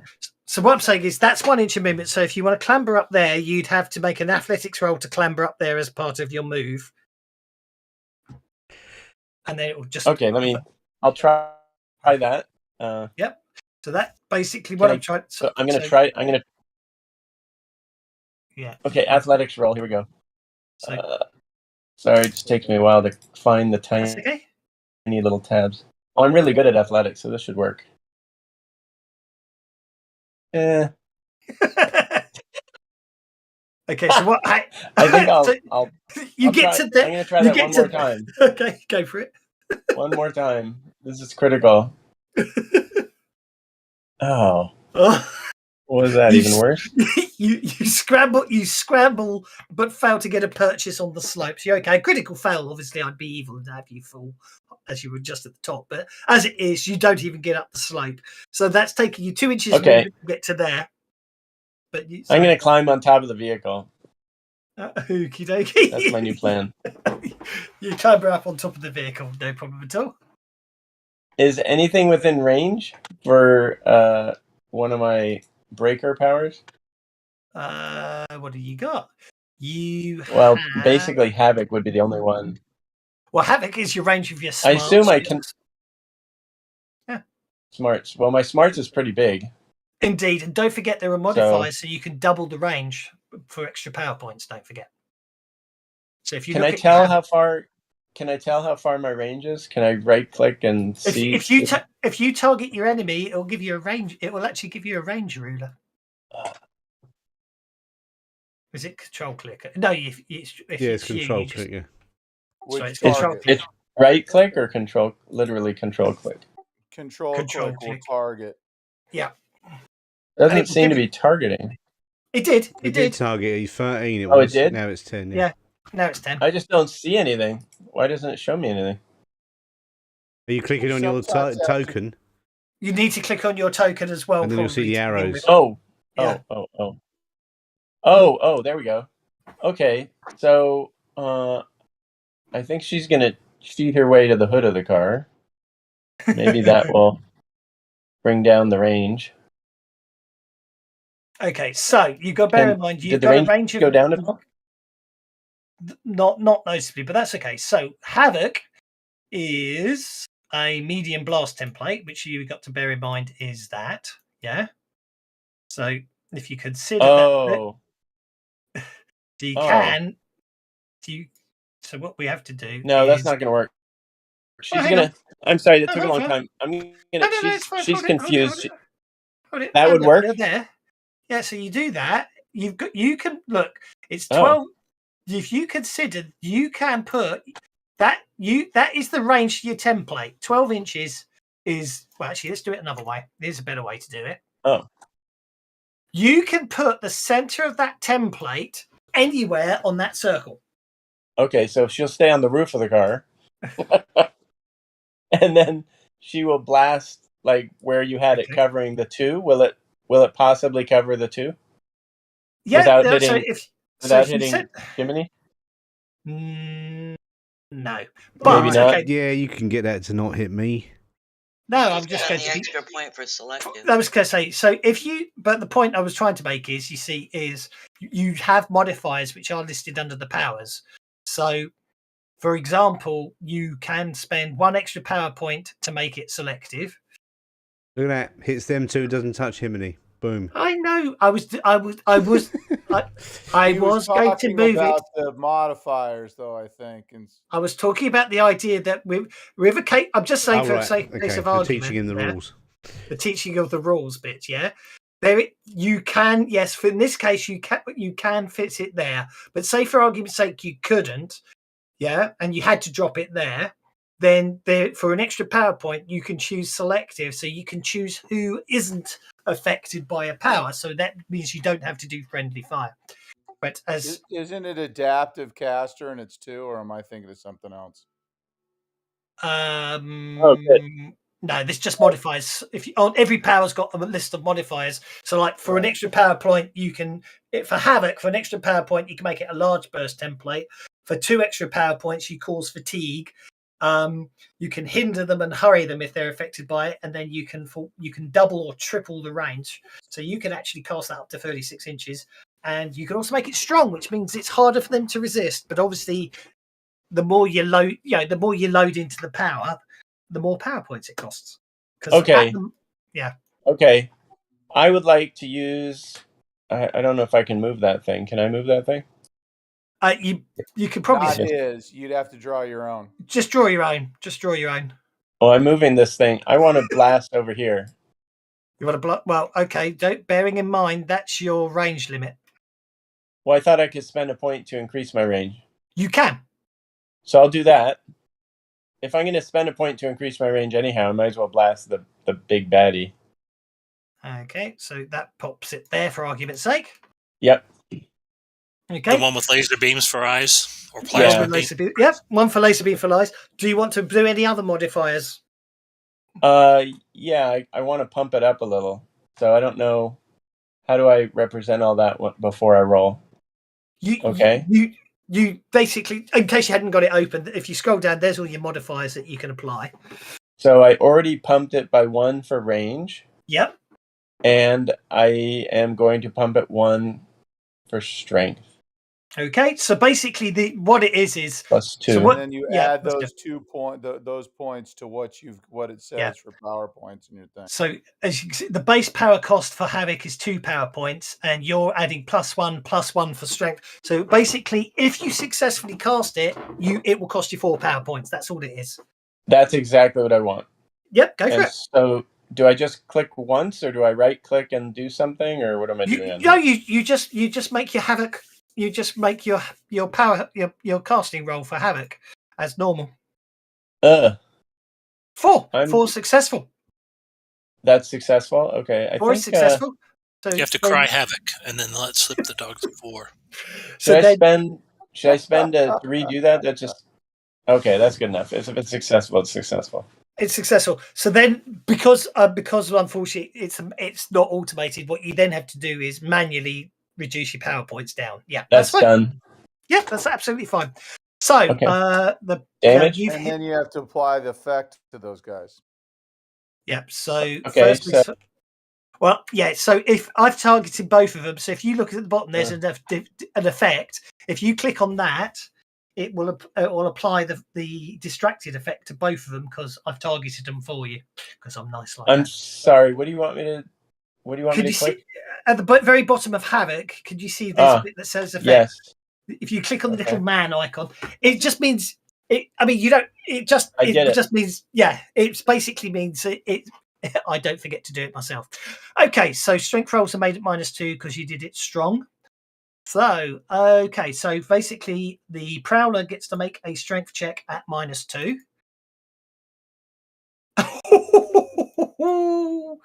He doesn't critically fail. He doesn't critically fail. Okay, let's try the Velocipede. I can't say it today. That would be a strength roll at -2, which I'm afraid to say. We have a low G global I effect just going on. noted going. Yes, I obviously got to turn that off. Oh, I wonder if that affected me. Would that have affected me? It should be there. Okay. So, a 10. Anyway, so I'm afraid the big bad makes it. If you want to roll 2d6. You want me to roll 2d6? Yep, because you basically you're going to black the thing 2d6 inches away from the center of your Havoc. As you sort of like, oh, I don't know if this sound effect will work, but I did actually come up with one for your Havoc effects because I'm thinking it's being nanotechy and all that. It's probably some sort of small concussive explosion you're creating. I don't know if it'll work. No, I think it's a sizzling popping sound from Linda. Yeah. I know why it's not working because of Should sound like a cartoon spring. Let's try that again. You want me to roll 2d6 again? Oh. Okay, 5 inches. So the Prowler is going to be blapped back 5 inches, which means he does hit this structure back here. So he takes 2d4 damage, which unfortunately doesn't do a lot. Which doesn't do a lot to him, but it's enough to blap him out of the way, and it looked really impressive. And you got the cool sound effect because I've got the sound effects working. So there we go. Well, after. Yep. Are you done with the damage, or does the other guy get some damage too? I'm afraid the other guy held firm and basically wasn't affected by your Havoc. After Linda says "Yahoo!" she then drops down behind the vehicle. Okie dokie. For cover, to be clear. Absolutely fine. Prowler number 3 shakes itself after being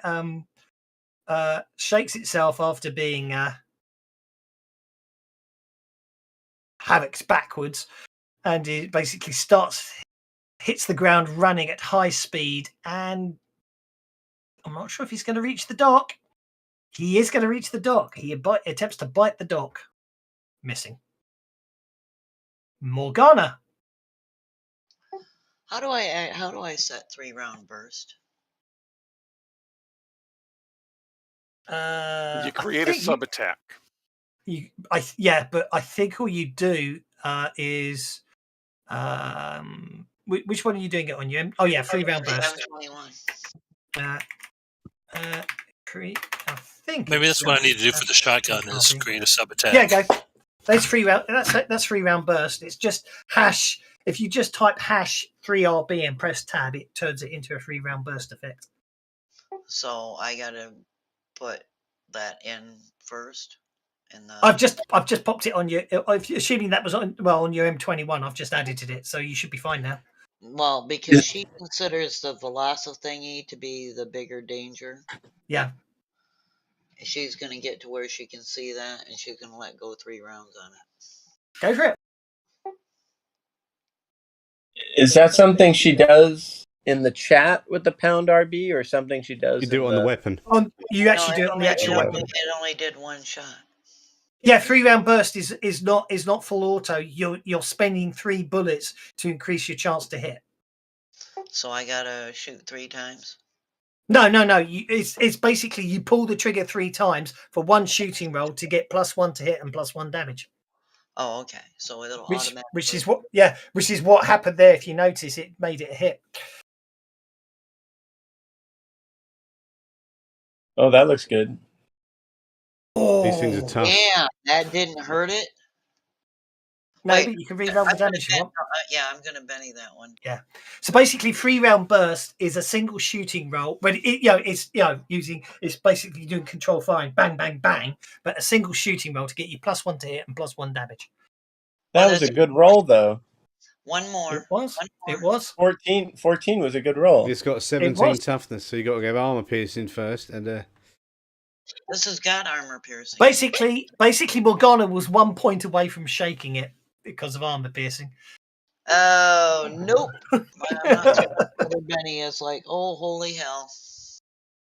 Yankees.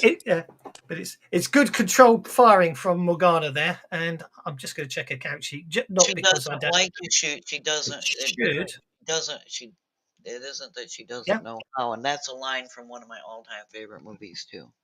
It does automatically take off 3 bullets as well. That's the thing. So Prowler number 5 is over here. He's going to basically come and bite Morgana.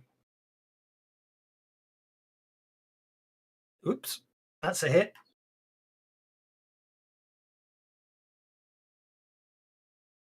Morgana is shaken. Now, I seem to recall that these things sort of like attaching themselves if they actually hurt, don't they? Locking mandibles, they need to get a raise. He didn't get a raise, so you're okay. You're just shaken, Morgana. Okay. Let's see what happens on the second round. Doc gets a joker, so everyone got a Benny. Aren't you lucky, lucky fellows? Over to you guys. Yes, the bennies must flow, apparently, from what I've been reading. To the Kwisatz Haderach. Yeah, no, that's a spice. The bennies have just got to flow because they're like the water of this game. Without bennies, you can't play, basically. That did move me up above where this one that's trying to attach itself to me, so that's good.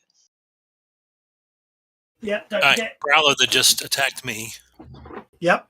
First things first, actually, I'm going to yell out to the miner, "Get explosives!" Good call. I like it. He nods.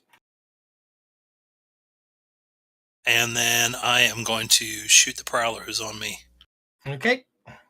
What with? My shotgun.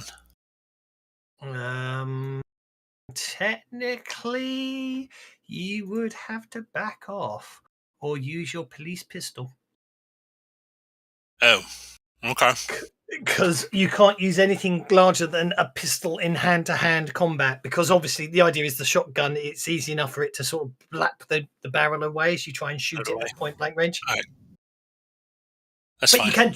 You can draw your pistol as a free action and shoot it, but you would have to drop your shotgun, or you'd have to risk backing off.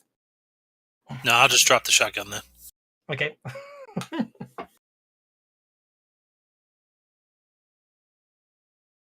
You hit. Did I get a raise? No, I mean you actually needed a 6 to hit because you're in hand-to-hand with it. So, but with the Joker bonus, that means you hit, but you didn't get the raise, I'm afraid. Fair enough.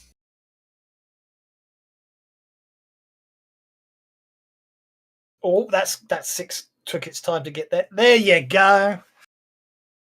Yeah, basically, because obviously this thing's literally on top of you. You desperately grab for your pistol and just able, as it's flailing away, and it's all of that bad melee of stuff. You finally get the pistol right up against its chitinous hide and pull the trigger. That one's not as tough as the other ones then. And you are covered in, although the splat seemed to move 6 inches all over the place, you are covered in the gore as it dies. But that one that one was not as tough as the others. Well, they're prowlers, aren't they? They're the things you found before, just bigger versions. All right, but the ones but these ones we've been hitting have got 17 toughness. That one only had 11. That's the big guy over there. They're in a more life-friendly environment. Okay, right. Oh, it's the big guy's got 17. Right, okay. Oh, so he's the big. He's the guy we actually got to worry about, and he hasn't even moved yet.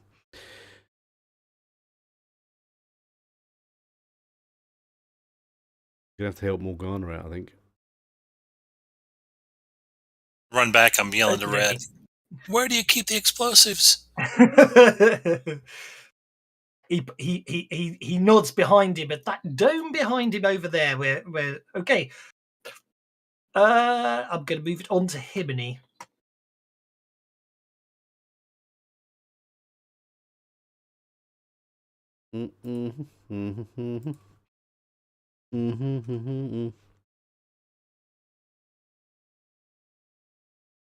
I'm going to do wild attack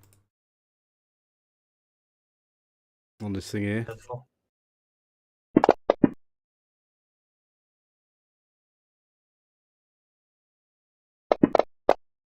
Okay. You shake it. Oh, he's using a belly reroll. Well, he's one more so belly. Do you want the 11 or the 11? Going to go for the 84. Oh, how did you know you were going to get an 8? I hacked it with my mind. Yep. Yeah. It's not good. I don't think I can soak 3 wounds. So, yep, it goes down. And then I'm going to move over there next to Morgana. You hit it so hard, it got thrown 2 whole inches away before it died. Oh, you should leave them there. I'm taking screenshots of these blood splats appearing in the wrong spot. Yeah. It means the portal extension's broken, which is the most annoying thing. Because I like the portal extension. It means you guys can move between maps. It's been broken for months. Yeah, and in all fairness, because the blood spat show, it's not the extension that's broken, it's Fantasy Grounds did change something that broke the extension, because the portal extension and the blood spats both work on the position of the token. As you can see, the splats are all over the place. That's why the portal extension's broken. It's something. Oh, for sure. No, I'm not blaming. No, I know you are. No, I know you are. No, I know you are. No, I know. But unfortunately, yeah. I mean, we got sport in the past. We had a Keel sort of basically coding on a weekly basis. Unfortunately, real life's in the way, and now we're suffering like other people have in the past. Roger. We're suffering like all them 5e users now. Roger. Okay, Roger is going to back up a little bit. This thing is getting way too close. Yeah, it didn't get you in melee. It spat because you had a wall between you and it, so it had to spit at you. So you can back off, unlike the dock, I'm afraid. Okay, you shoot it and hit it.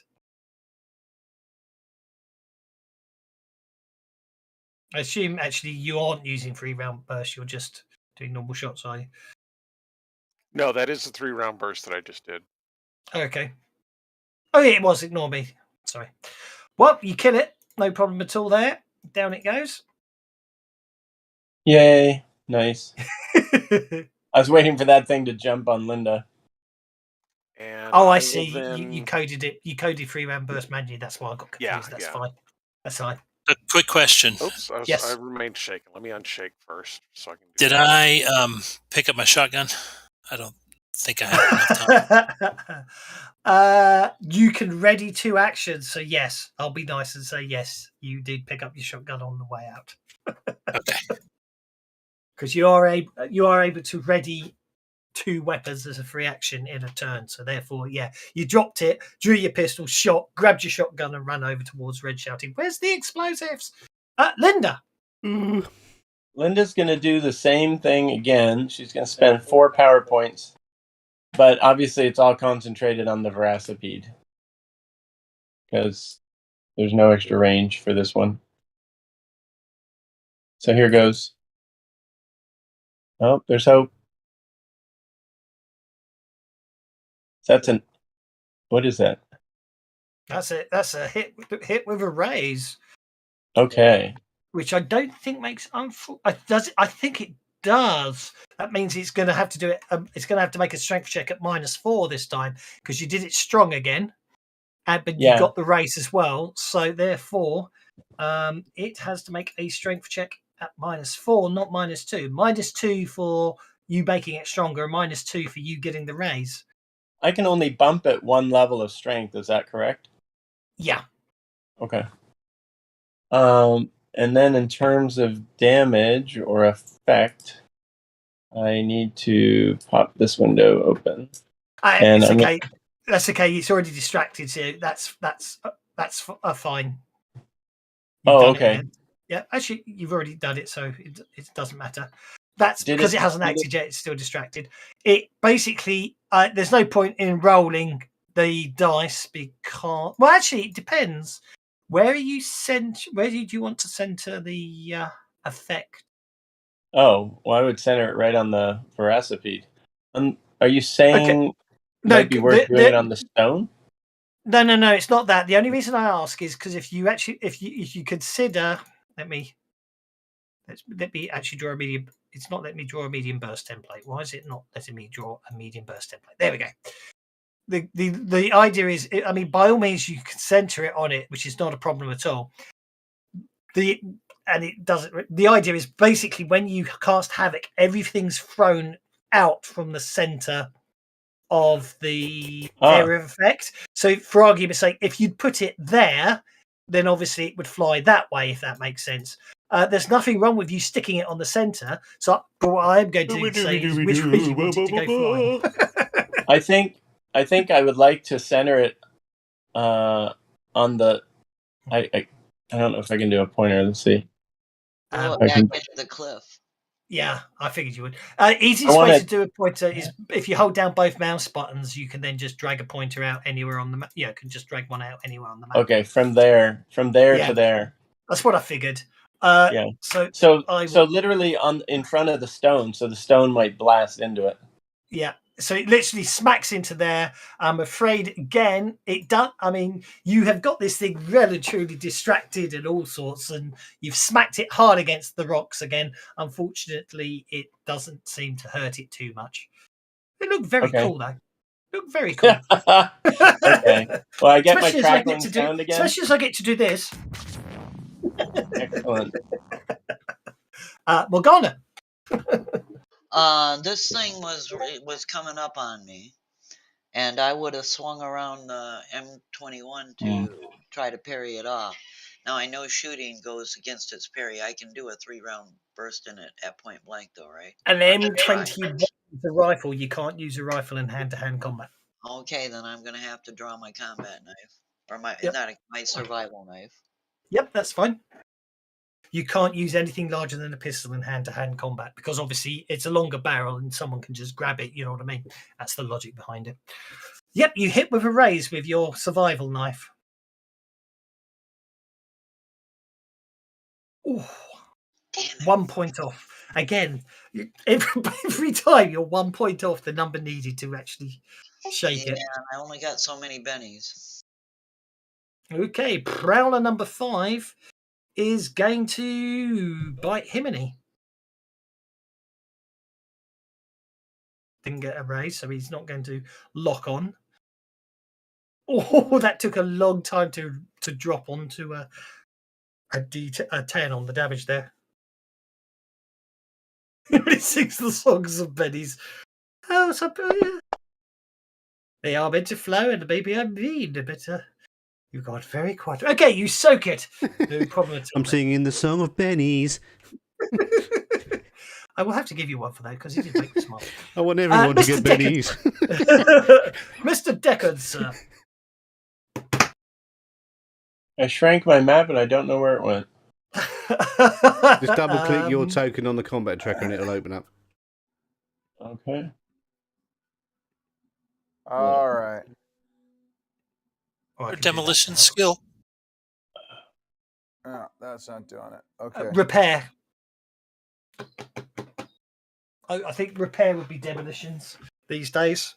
Not your credit card. You got to double click your token to open it. I definitely have the map, but now it's behind everything. There it is. Okay, I think that worked. I'm gonna try it again to make sure I know what happened. It just went to the background, so I didn't shrink it. I sent it to the background. Did you click that button that makes it the actual wallpaper? Yes. I thought there was a way to make it a token to make it small. There's no way to make it small. You got to right click it and then click the minimize icon. Yeah. You got to click the minimize. Oh, okay. Yeah. If you click that arrow, it literally makes it the wallpaper. Okay, well, undo that, and then right click it. For some reason, we're all carrying torches in the middle of the desert.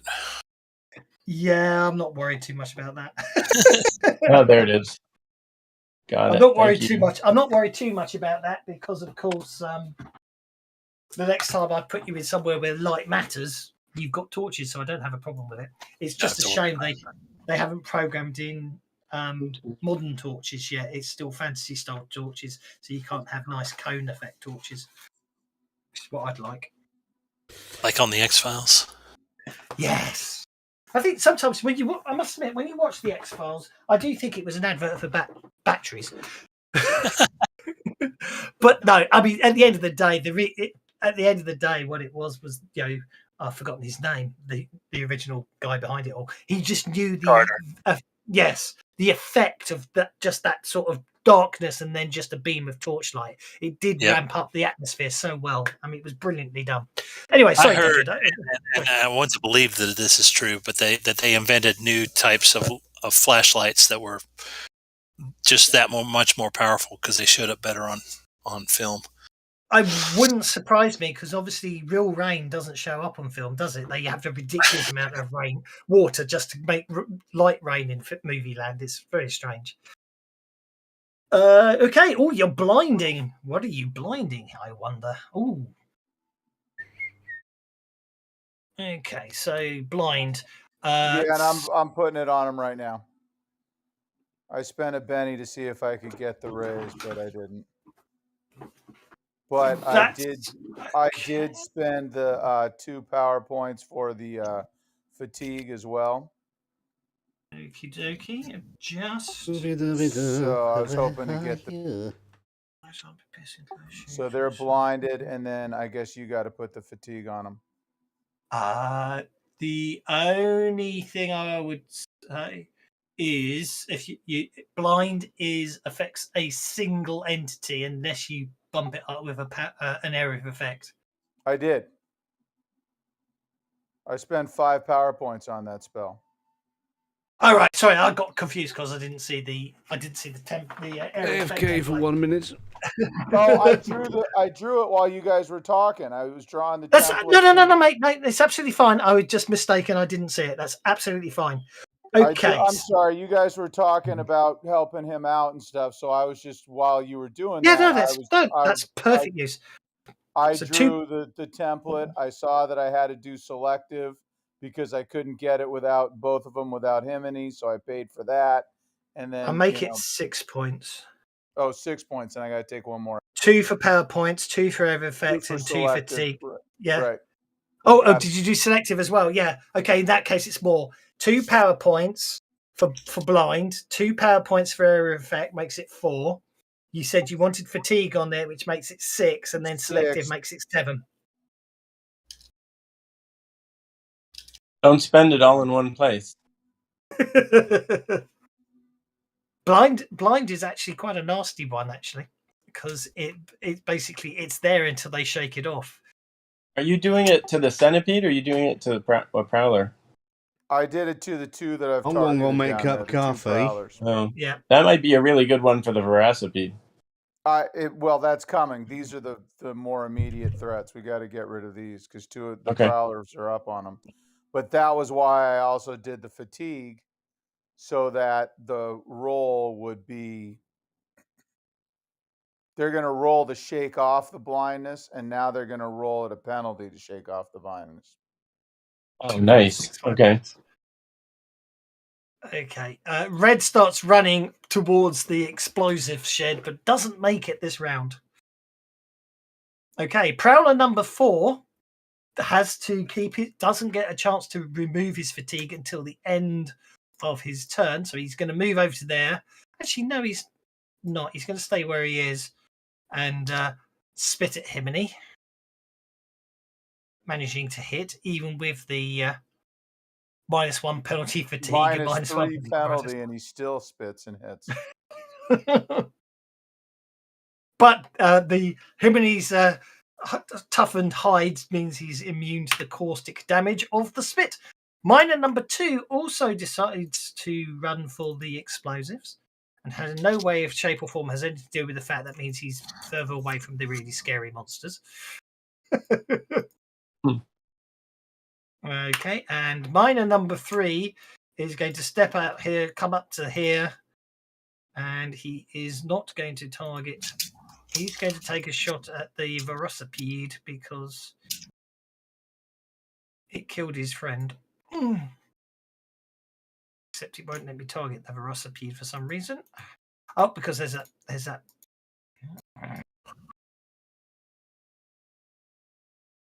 There we go. Strange one there. Just because there was a pointer pointing at the Velocipede, I couldn't actually target it. It's very annoying. Okay, he hits. Wow. But the bullet just pings off the armored hide, and their Velocipede is up next. Moves a pace of 10. Gets to there. Is the Velocipede still distracted? Yes. Distracted. He is. Okay. Which is why he misses on that attack. Okay. Let's have a look. This thing's meant to be scary. Oh, it is actually. I forgot to make you guys make fear checks. Oh well, we'll have to do that next round. Obviously, from a dramatic perspective, because you saw it eviscerate someone, so you're already a bit scared. So yeah, I'm going to re-roll that. There we go. Forgot to spend the penny, so I'll just spend it manually.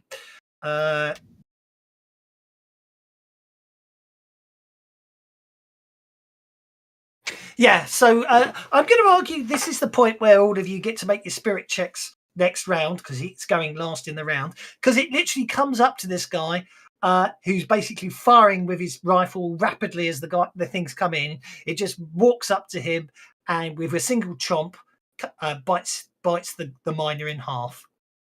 I think at the moment that happened, Linda had something in her eye. She was blinking a lot. So I will bet you. Well, you missed it, did you? Yes. Didn't see the gore. Okay. For the record, so no one's succeeded yet. It's at -2, this fear check. Am I rolling a spirit check? What, for fear? Yes. Don't forget, all it is a -1 on your trait rolls unless you critically fail. I get to re-roll fear. So 5 is not good enough? Everybody's rolling 5? You need a 6. You need a 6 on this fear check, because this creature is particularly terrifying. Well, frightening, I should say. A roll fear is not working. Well, just roll a spirit check. Yeah, but roll fear is not working. Well, there you go. Well, I thought that was rolling on the fear table. So, I was going to be nice to make you. Well, I was going to make my life easy, make you roll on your turn, but that's okay. So let me just have a look. Roger, a 3, a 5. So Roger fails so far. Would have been. Oh, got a 4. Morgana failed. How did it get even worse? Still failed. Okay, so that is basically a fear check is a trait roll -1. Yeah, roll fear it doesn't work anymore. Can you see what you rolled? Can you click on anything to see what the dice were? I thought I rolled a 4 plus a D4, so it should have been at least a 5. It picks the highest of the 2 rolls, don't forget. Oh, but before it was a 4 and a D4, and I rolled a 5, so I don't understand. Because you got exploding dice. If you roll, what happened was you rolled a 4 on the 4-sided dice, so then you pick up the 4-sided dice and roll it again and got a 1. Okay.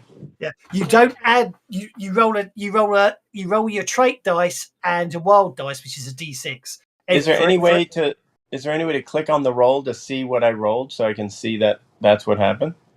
I think there's an extension, but I don't worry about it. Okay. I think there is one that shows you what you rolled. No worries. I was just trying to see what happened. So, as far as I can tell, Deckard's failed. Linda's failed. Morgana failed. Himiny made it. I think Himiny and Doc. And I think Doc made it, didn't he? Himiny and Doc made it. Yep. I'm going to basically speaking, to save me a bit of dice rollage. Is Big Red there anymore? He's there. He must have made it. He's a pretty solid dude. Yeah, Big Red. Let's see what happened. I will actually give Big Red the chance to roll it. No, Big Red failed. Okay, new round with everyone making their foul rolls, but Morgana gets everyone a Benny. Aren't you lucky fellows? Thank you, Morgana. So it's just going to give me a trait -1. Well, in fear, and because Jiminy's right here and I trust him to deal with 5, I never dropped the gun, the M21. You did not? I just shifted it to my left hand. So dropping the survival knife, I'm going to swing around in a panic and take a 3-round burst at the Velocipede. Okay. I'm realizing that it's. Sorry. Go ahead. That does make you vulnerable. Don't forget. That's right. I'll save him. I know you will. And I have a great deal of faith in him and he. Yep. Okay. So 3-round burst hits, but you don't get the raise. And basically, another controlled burst of gunfire, and you literally see the bullets just pinging off that armored hide of that velocipede. Yeah, that doesn't help my fear at all. No, not at all.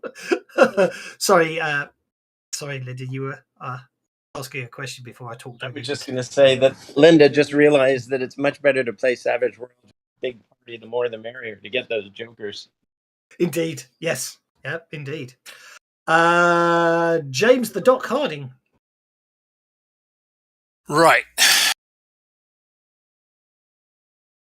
We got 2 people up there already. Are they shaken? The Miner and Big Red? Oh no, they're running to the explosive shed. Right. Okay. So they're not shaken, or not so I could tell, I guess. Well, they're still moving, yeah. Shit.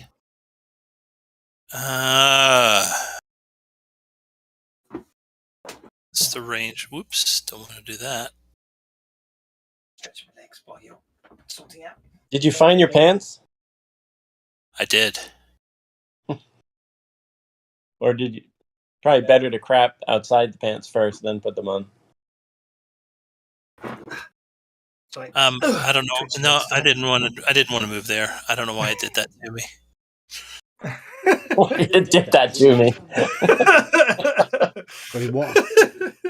So I wanted to stay there, and then I'll move. I'm going to shoot at number 4. What, you mean like first. this one here that you borrowed earlier? Okay. I've got one. It's not the cable, dude. It's not the cable. That is the only one I've got, and it's not the cable. There's something wrong with either the PlayStation or the controller, okay? Yeah, just to explain from you can borrow that, but you bring it back up when you finish it, which means she is engaged in hand-to-hand by a monster. Oh, I'm sorry. But yeah? Which means bring she can't use the rifle it. on the one she's hand-to-hand with. But remember, we tried this morning for 40 minutes. Ignore it and take fire at something else. The only problem with that is, of course, Witcher. she is making herself vulnerable because she is turning her back. Right, yeah, she's turning her back on the thing that's trying to eat her to try and kill something else. But I failed my fear trait, so I'm panicked. No, don't get me wrong. I completely understand. I'm just explaining the rules logic behind it all. So yes, you can, if you can shoot at something else with a ranged weapon while in hand to hand, but you are making yourself vulnerable to the thing that's attacking you because, of course, you're turning your back on it. But I have faith in Jiminy. Yeah, exactly. Okay, Doc opens fire with his police pistol. It's an impressive-looking shot, but again, these chitinous hides on these creatures is just very annoying. However, Doc obviously took perfect aim, and look at this. He sees a chink in the armor and pulls the trigger. Oh, thank God. Which I might be able to... Yeah, a bit quiet, but anyway. But with a roll like that, you wanted to be shooting at the velocipede. That would have hurt the velocipede, 25 damage. Right, yeah, but you know, as if you knew that before you rolled it. Hindsight is amazing.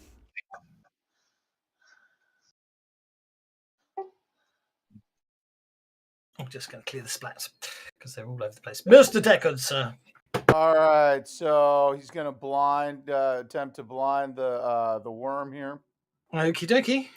And he's going to upcast so that it gets fatigue and that it makes it more difficult to shake off. The vigor rolls higher. So it's a total of 5 power, which brings him to 0. Okay. Oh, suck it. You got the raise. Okay. Success means the victim suffers a -2 penalty. 4 with a raise. Nicely done. So you want to do the second one, which is trait minus the second effect to apply to it. So the trait -4 vigor to shake off. Right. And I've put them in the Savage Worlds rule set, but they're not in this one. So I'll manually type in the -2. What are you doing up Because there? you made it strong, didn't you? Yeah, I did the strong, so it should be Yep. Got a cat in the room. -6, right? Yeah, it'll be -6 to. Well, actually, it's not -6 to shake off the blindness because vigor rolls aren't affected by blindness, but combat traits are affected. You know, but don't worry about it. You know what I mean? So it says strong says the vigor roll to shake off the effect is made at -2. Yes. So and you've also but the fatigued effect, it as well. But the effect is trait -4, so wouldn't that stack and be -6? No, it isn't. We got a checking on that. Blindness does not affect vigor rolls for soaking or things like that, but it does mean because blindness is affecting your ability to see and target properly. So it's -4. So they're two separate things. It's trait -4 and it's a -2 vigor roll to shake off. So what do you type in? Can you just copy the what goes into chat, like onto the character, because I can't see it on the sheet. Oh no! I mean, literally. I mean, you dragged in the trait -4, so it's just when it basically whenever I do the roll. So if it's something that isn't affected by blindness, like soaking damage, vigor -2 to shake off, and does that? But that's not in brackets. That's not automated. That's just something you typed in. Yeah, exactly. Exactly gotcha. that. So you're gonna, when you do it, you'll just enter the -2.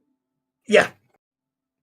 Fair enough. Okay, and then I'm going to.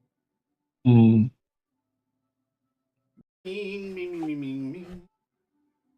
back to there. Sounds like a good move to me. That brings us to Mr. Himini. Himini? Whose job is to stop the vulnerable Morgana being eaten. Well, because I have faith in Himini. He's a noob. He's Banshee born. That looks like I can't work out which is the front. That's the front.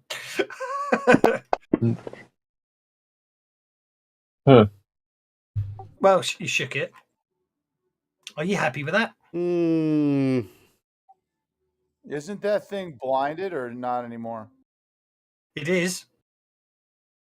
It is blind, yeah. I forgot to make its figure roll last turn, so it's still blinded. I'm going to Benny the damage and see if I can kill it. And I paid for it to be fatigued, right? So you did, yes, you did. He got the exact same thing, pretty much. That's better. Boom. That's it. You kill it. That's it. Look, he kills it so hard it splats all the way over there. Okay. What's the blood splat over by the crate?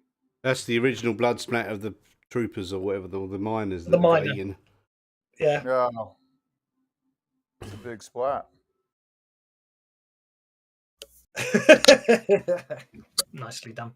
I'm going to move it on. Humans have a surprising amount of blood in them, yes. Okay, so Morgana is no longer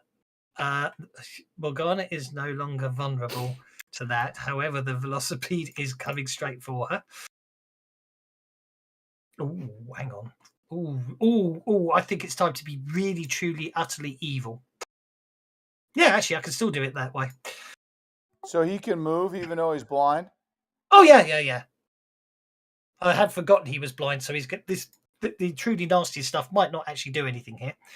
So he attempts to bite Morgana and rolls a grand total of -3 to hit Morgana. He fires his eye beams at Himini and gets a 2. So both of those do absolutely nothing. Now I get to make a vigor roll at -2 to shake it off. So what I'm actually going to do is I'm just going to put a +2 in the modifier. I'm going to put a +2 in the modifier. Because is he still distracted? Why is he rolling a +2? Because he doesn't suffer the -4, but he still gets He shouldn't suffer the -4, but he should make a -2. So adding a +2 in is the same as doing a -2 vigor roll. And he failed. Lovely. Yeah. Lovely. Because I know that I know. I see. So the computer would Fantasy Grounds will automate the -2 or the -4, so you got to compensate it in the model. Yeah, I artificially compensate it by putting a +2 in. Yes. So I'm afraid the Velocipede is still blinded and fatigued and everything else. Which brings us to miner number 2, who's all the way over here. Miner number 2 will spend this round picking out some explosives. That brings us to Roger. Ba, ba, ba, ba, ba. You know, what you want to do is make this thing vulnerable and distracted, and then when I hit it, it'll die. In answer to your question, distraction only lasts for 1 turn. Yeah, but it's the monster's turn. If he distracts it this time, it'll be distracted by the time it gets back round my go, won't it? Yes, no, so what I'm saying is, Linda was asking, is it not distracted? Oh, yeah. Right, yeah. So the distraction makes it harder for it to avoid being affected by the havoc. That's the idea of the distraction, to be honest. Okay, you shoot a 3-round burst at the Velocipede as it's blindly flailing around, firing laser plasma beams out of its eyes and desperately trying to bite Morgana. And you shot it again. Yeah, well, I think you were trying to get the raise. He was trying to get the raise, weren't you, for that extra damage? I mean, don't forget, you have all got conviction, of course, if you feel you need it. What does conviction do again? Plus 1d6 to everything for the entire rest of the combat. Oh, you get an extra d6 on Not everything. The entire rest of combat, the round. And you can spend a Benny. Oh, and you got to spend a Benny to. Yeah, actually, talking of Bennies, the Bennies haven't flowed for a while now.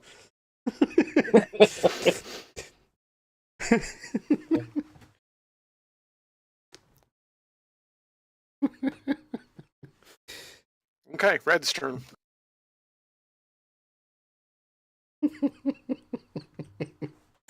You're evil. I am indeed. I don't care. As long as everyone else has got Bennies. Okay, Big Red is getting explosives this turn, so next turn he'll be getting them back. So I couldn't resist the amusement of giving everyone a Benny except the person who's whinging. Yeah. It's not that whinging. I was listening to Shane Hensley saying Bennies are like the most important thing in the whole game. You've got to make them flow.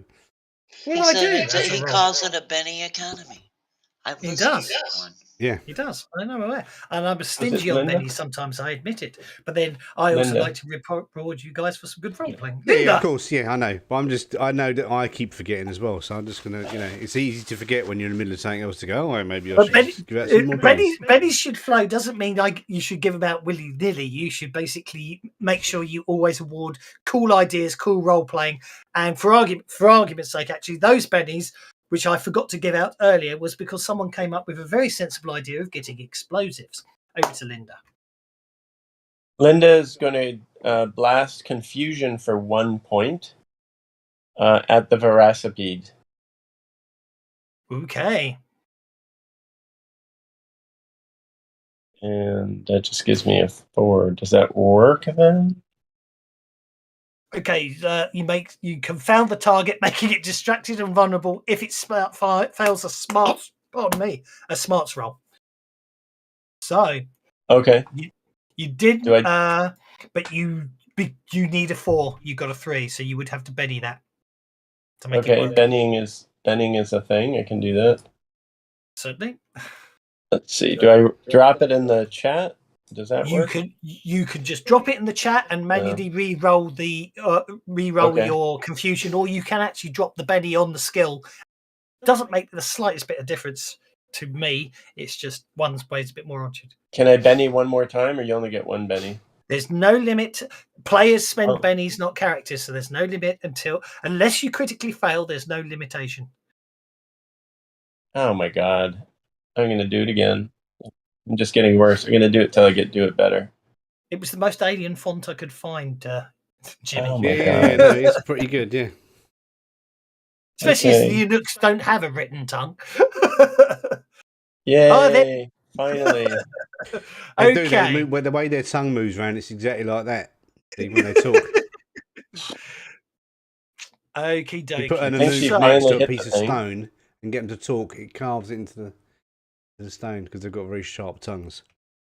Okay, you got the raise, so it's a smarts roll at -2.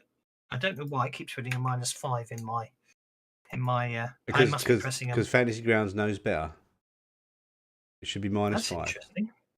You need me to hit the effect, or? That's interesting. I think he's applied it. Effect applied. Yeah. It should be distracted and vulnerable, which I guess it is. I get to make the smarts roll for it, and it. Bloody hell! It's going to bloody. No! Look at that! Look at that! Brilliant. Hang on. Blind -6. No. Excellent. But -6 doesn't apply, so it got a 6. So after all those bennies, it wouldn't work. But I'm going to be nice and ignore that fact. It technically shouldn't be confused. But you spent 4 bennies. 1, 2, 3. I spent a lot. You spent 4 bennies, and therefore I'm going to say by spending 4 bennies, you negate the blindness not affecting it because I feel that you spent. I should say that I stepped in to cast that and then stepped back. Absolutely, just to make sure. Worry ye not, Morgana. Okay. Yeah, I've still had my gun trained on it when it came at me. So in a panic, I'm gonna fire a 3-round burst into it. You'll have to back off. Will I? Or stab it with your knife. Oh, can I back off? Because you can, but it would get a bite at you. But I mean, it's a -6 to hit you. So you should really back off and get behind me. Is what you should do. Yeah, I'm gonna back this way, but I'm still gonna take the shot. If he gets the bite at me, give me the bite. Yep. See, I didn't think you were too. I didn't think you should be too concerned. And then I'm gonna shoot in a panic. I'm gonna fire a 3-round burst into him. Be my guest. And I am still going to Benny that. The 4th Benny's the charm. That was more than a 3-round burst, but you know what I mean. I've got one for the dock as well, actually. You hit. You hit. Roll for damage. That's where I keep failing, and then I've got the rest of my move, and I'm going to duck behind him. Okie dokie. That brings us to miner number 2. Miner number 2 now has explosives. Have they got any industrial lasers? Probably dynamite. Well, a grenade. We'll treat them as grenades. That's the easiest thing. Miner number 2 has. I should spend my conviction. A fragmentation grenade. And he's going to run. He will get 10 inches, which gets him to there. And he throws a fragmentation grenade. It isn't, but you know what I mean. He throws some explosives, which misses. Okay. That was a perfect Dr. Evil voice. That was good. Okay. It's going to go 3 inches that way, but he was doing it medium range, which makes it 6 inches that way. So that's where it actually lands on a medium burst template. I think you guys are okay. as the explosives go off over there. Don't get close to the veracity. That's the new rule. Not while that guy's throwing explosives. Yeah.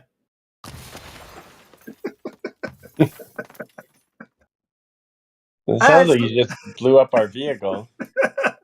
I know, but I didn't have one without debris. That's what I was worried about. Oh, did he miss? Beautiful. Okie dokie. I am going to I-beam Himini. Missing, and I get to put a +2 on my vigor roll to negate the -4 and make his vigor check. Ho! He shakes off the blindness. Shakes off the first level of blindness. I hate you. I always forget that. Sorry, you got the raise, didn't you? Yes, you did. Yes, I did. So now he's at blind -2, right? He is. I always forget blind has multiple levels. You think by now I'd remember that, given that it's always still at -2 to shake off because you got the raise. You think by now I'd remember that? Players. I really do hate the blindness power. Well, it's not as bad you as should get them all playing Lankmire. They cast blind. It takes them half an hour. Yeah, I know. I don't have a problem with it. It's a very sensible power to use. It's just annoying. Himiny. In fact, actually, it's interesting because it affects sight. So actually, there are ways around it.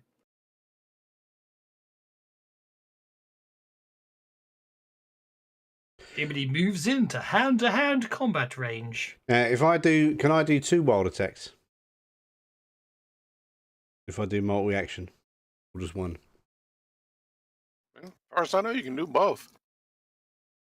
Yeah. I do not know. Yeah, you say 2 actions and turn on wild attack. Yeah. Yeah. No reason you can't do one. You've added it to me. Okay, right. Yeah. There's no reason why you can't. There's no logical reason why you can't wild attack twice. Doesn't make it any more vulnerable. So your first attack misses. Your first attack hits. Yeah, I've got no bennies left, so this one's gonna have to do 74 damage.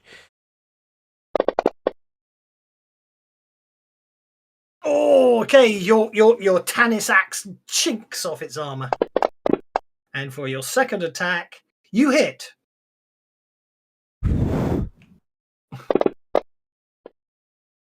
Was that blowing on the dice? Yeah, didn't work though. These dice. I need to get new dice. I'm definitely giving you a penny for blowing on digital dice, though. Decade. Do you know there is an extension, isn't there? There is an extension someone's written for recharging your dice. Yeah, it doesn't. All it does is change the color randomly. Yeah, but it'd be good if it actually works. I think what it does is it does the equivalent of roll it. I think what it does is when you decide to sort of clean the dice, it gets fancy grounds to roll a number of dice in the background. So obviously it moves you down the random number seed. Is the logic behind it? Yeah, well, I don't think it actually makes any difference, but because the seed's generated. Of course it doesn't. But it looks good, and you can also make it so it randomly changes the color as well. Talking which, did you know? Have you heard what's coming? Yeah, it sounds really good, doesn't it? Yeah, it does. Basically, players can buy their own custom dice, and when you as a player, you can take your custom dice between games. So I, as a GM, don't have to own the custom dice, but you load in your own custom dice that I think you bought from them. You know what I mean? There's obviously going to be interesting dice skins. They'll show up when you roll your dice, your custom dice colors. Did you see that they announced the new adventure path? Are you doing that one? What, the Crimson Throne? Yeah. Probably. Unless anyone else really wants to do it. I have to admit, by the time you get to book 4, you start losing the will to live. But yes, I will. I will do it. I also saw that they were doing the advanced player guide with more classes. Oh, yeah. No, I mean, to be honest, yeah. Historically, what it was he'll do the rule set. His view from now on, I think, is he'll do the coding, and I get to do the modules. Lucky me. So, yeah, I will do it because I probably want to. But it does mean I'll probably. It does mean I'll probably be playing now, I do have a question. Did we notice that this guy has armor? Well, it's completely encased in it, as it were. Yes. Yeah. So he does. Okay. So yeah. So I'm going to go ahead and do damage +2. And increase the damage for 2 power points, increase the armor piercing for 2 points, and cast my bolt. Okay. When you say increase the armor piercing for 2 points, are you saying you're spending 2 power points, so it's AP. What is that? 4. That would be AP2, right? 2 power points would make it AP4. Okay, then I'll do AP4. If you want to do, you can go the full hog for AP6. Yeah, I only have 5 power points. Well, don't forget before you cast, drop a Benny on your power points. I just did. I need to wait. I need to make sure I hit this. So I Fair enough. No, I'm just saying that's absolutely fine. Yeah. So yeah, basically a bolt is 1 power point. 3 power points makes it AP4, and yep, 5 power points total means you're going to do 3d6 damage. Go for it. Okay, so I'm just doing it that way. Yep, sure. I can see you've already got your AP programmed in on your advance. Oh, look at that hit with a raise. Oh yeah, suck it, worm. Okay, roll that damage.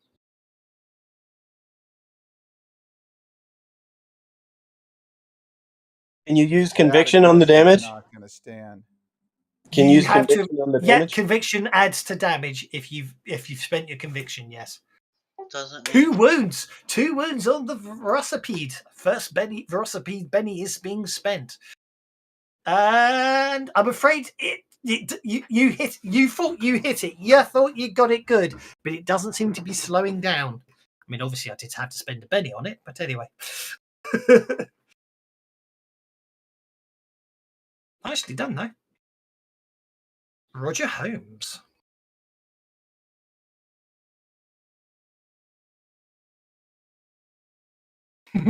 More bang bangs. More bang bangs. Okay. I am rapidly running out of ammo. How many bennies do you get? How many power points do you get off a Benny? 5. Thank you. It's automatic. If you literally drop a Benny on your power points, it should, on the left hand of the 2 power points, it should automatically add 5 for you. On the numerator, right. Yep. Got it. Okay, Roger opens for 3-round burst, hitting with a raise into the Velocipede. Oh my word! Oh, yes. Wow. Suck it, Velocipede. I'm going to have to spend a Benny on that one. Seeing where that bolt hit, Roger lines up a shot and stacks on top of it. Indeed. I think we're going to have to say you're obviously damaging the armor, but it's obviously taking its toll on the creature. But I'm afraid, although it cost me the second of its 3 bennies. Why has it got 3 bennies? Didn't you draw a Joker at one point? Yeah, the enemies drew a Joker at one point. Oh, that's why, because obviously thinking this isn't Savage Worlds, it shouldn't have 3 bennies. So it only soaked 3 of those 4 wounds. Yeah. Took a wound. You got it. You did take it. I didn't notice. Sorry. Yeah, basically. No, that's good. That's good. Yeah, you do finally punch a hole through its armor. Linda it now obviously turns itself. Sorry, that will obviously try and protect that. Linda's gonna do a step forward 2 spaces, blast it with confusion again. Be my guest. I'm gonna award you a and Benny then for finally hurting it. Step back. Okay, that's a good. Yes, right. It gets to make a smarts roll, unless you want to try and get the raise. It's just a straightforward. No. Oh, I have an extra Benny. Where'd my Benny come from? Now I have an extra Benny. Do you need me to hit the effects thing, or did it survive? Well, let's put it like this. We'll do a bit of metagaming here. At the moment, it's going to resist your confusion, but if you get a raise, it won't. Okay, so I should do it again? It's up to you. I'm giving you the choice. I'm giving you the choice. It's a bit of metagaming because I rolled it. So okay, if you get a raise, I won't re-roll, and you will confuse it. Oh, bad luck. Well, I have one more Benny. I'll spend the Benny. I'm all Bennied out. Come on. Ooh, there we go. Oh! That's the same as before. That's terrible, isn't it? Yeah, it's the same as before. Okay, it's okay. Over to Doc. Okay. I tried. You tried. It's obviously that completely non-humanoid brain. You just can't work out just how to affect it properly. Doc. So I'm running to the explosives. Well, Red and that mine have got them, so you could nab some off them, or you could obviously get your own if you want. Oh, well, okay. If they hand me some, yep, then I will click on the run dice again to turn it off because you don't need to run. You can, if you go to Red, he'll hand you some.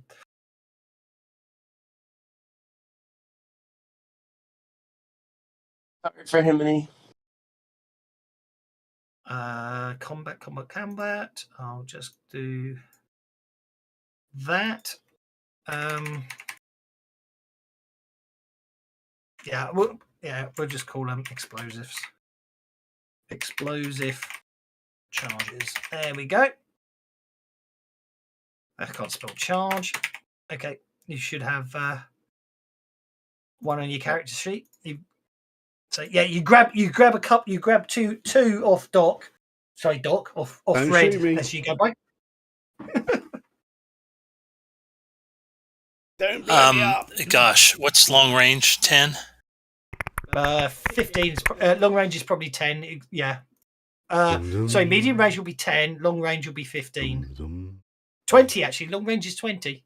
So it's 5, 10, 20. Extreme range would be 40. So I think I am going to run after all. Oh.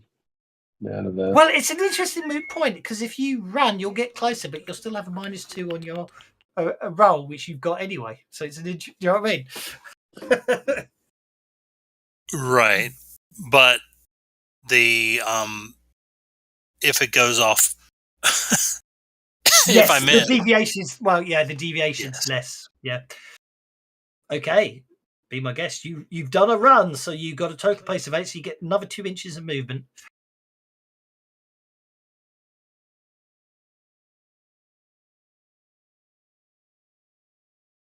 Encumbered. Mm. I'll have to investigate that. You're carrying 20 pounds of equipment. Exactly, it would appear. You overate it at lunch, or that liquid was filling. No, you know what it is. You know what it is. You've just been given 2 half-pound explosive charges. That's what it is. That's what's put you up to your encumbrance limit. The bombs. Plastique. Yeah. Anyway. So here goes nothing.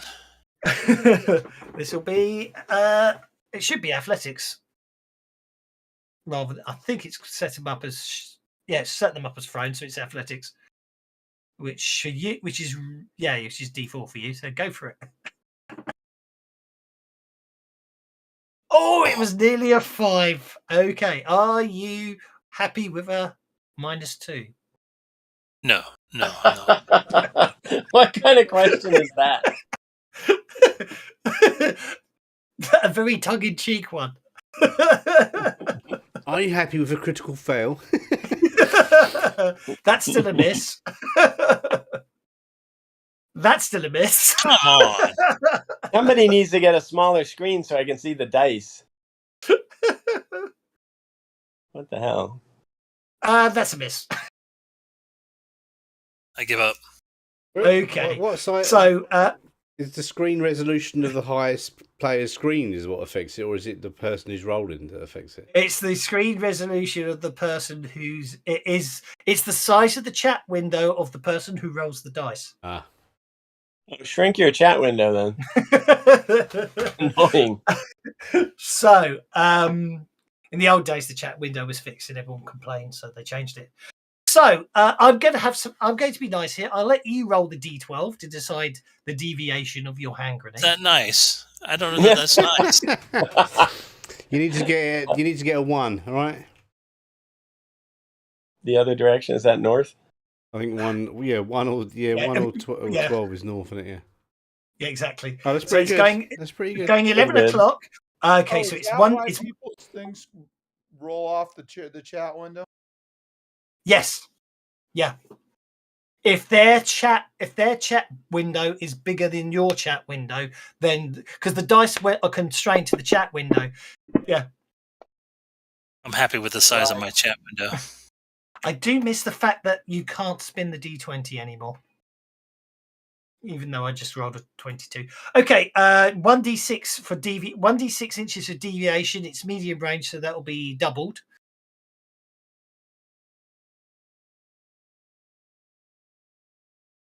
Roll a 1d6. Yeah, you get to roll a 1d6. You roll a 1, you'll still hit it. 4 inches at 11 o'clock. You might actually still hit this, you know. Yeah, look. Oh, just no! Oh, how unfortunate is Him and he's going to use the force and bring it back in range. Just him and he's suddenly drawing it toward him. That was so close. How annoying is that? Okay. That like brings... being 1 point off the needed damage. Yes, exactly. Doc, you're up. Right. You have one explosive charge less.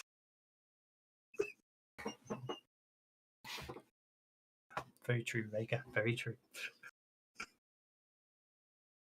Oh, that's brave. oh wow, what a waste of a point. What I spent 2 to get there, right? Oh, I'm gonna toss it a little bit north. Yeah, by all means. Yeah. So basically, what I'll say is you place a medium blast template where you are aiming for, because that's what the idea is.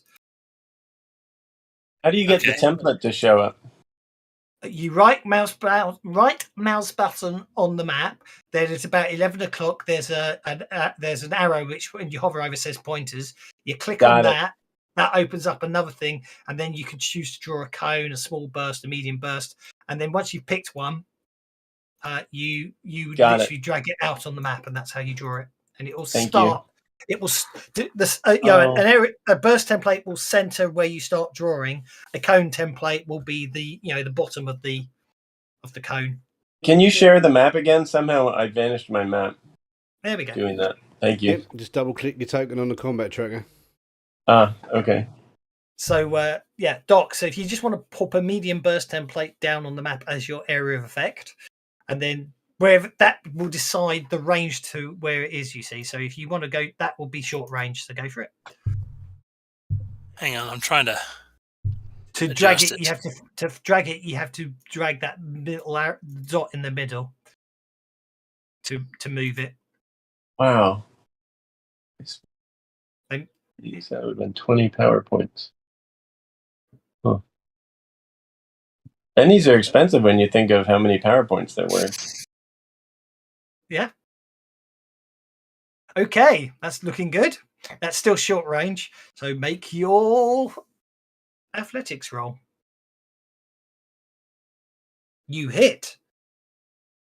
Excellent. Roll for damage.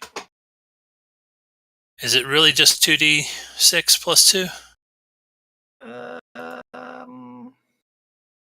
not going to do that. I thought it was 3d. I thought it was a fragmentation grenade. It was 3d6, but obviously it's 2d6 plus 2 damage. Yeah. Okay. Fair enough. I thought it'd be better than that, but go for it. You obviously had a dud.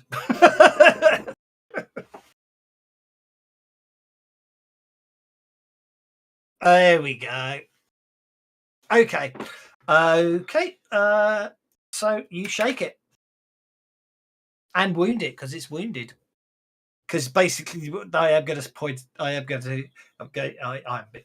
did. It might do that much damage, but I'm going to say it was armor because you got it right underneath it, so it literally blasts from underneath.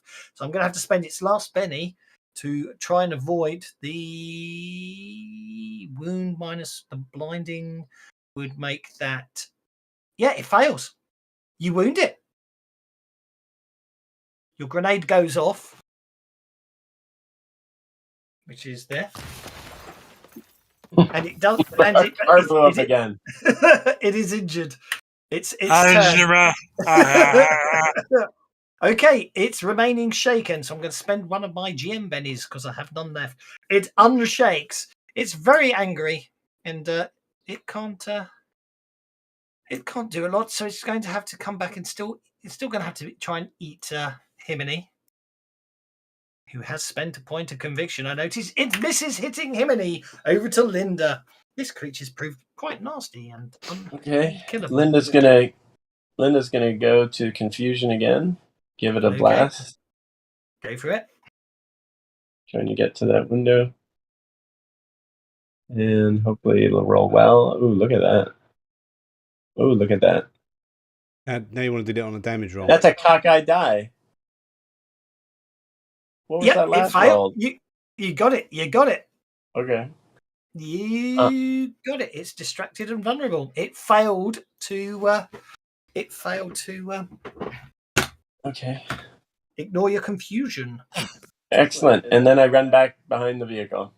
Indeed. That brings us to Deckard. This Velocipede is bleeding, blinded, confused, and slightly exploded. All right. I'm gonna do the exact same thing. Okay. By the way, I spent my Benny. That's how I got extra power points. Yeah, that's absolutely fine. Okay, I'm just connecting the dots. Fine. Yep, that's absolutely fine. I think you can drag him into the onto the PowerPoint slot, can't you? And it adds them for you, doesn't it? It's pretty good. Yeah.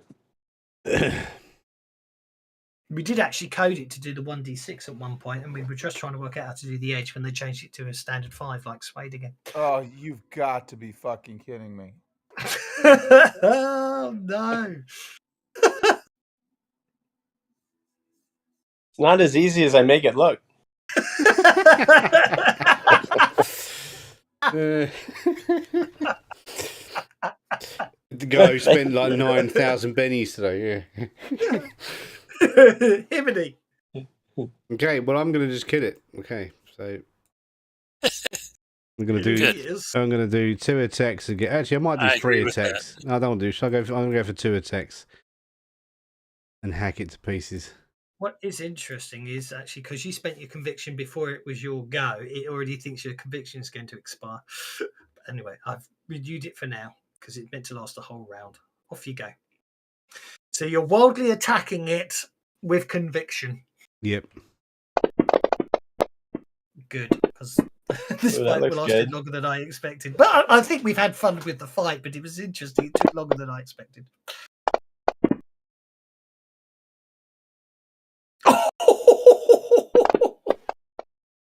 All that damage and it did nothing. You just shake it.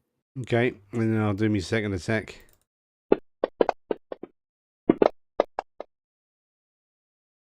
Hit with raise. Roll for damage. This looks better. Yes, it does.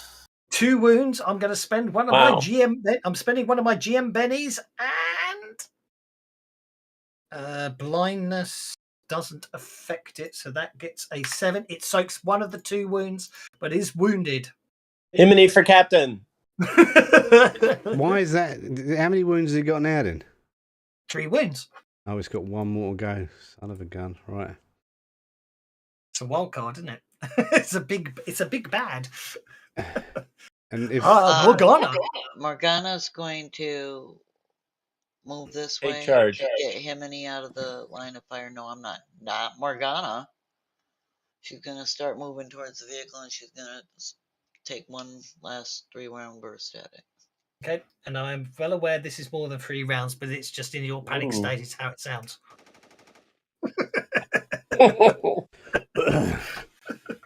Hit with raise. Go for it.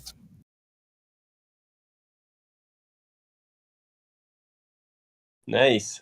That's a wound. I have my last remaining Benny of the whole session. And it fails. After all the bullets I put in the direction. Okay. Over to you, Roger. Oh. It's dead, isn't it? It is not dead. It absorbed it.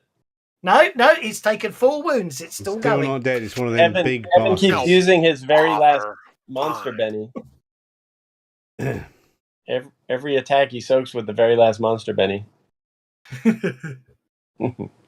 That's a hit with confusion. Oh, there's still a hit. I need the raise. Oh, come on! It's a hit. You're hitting really well.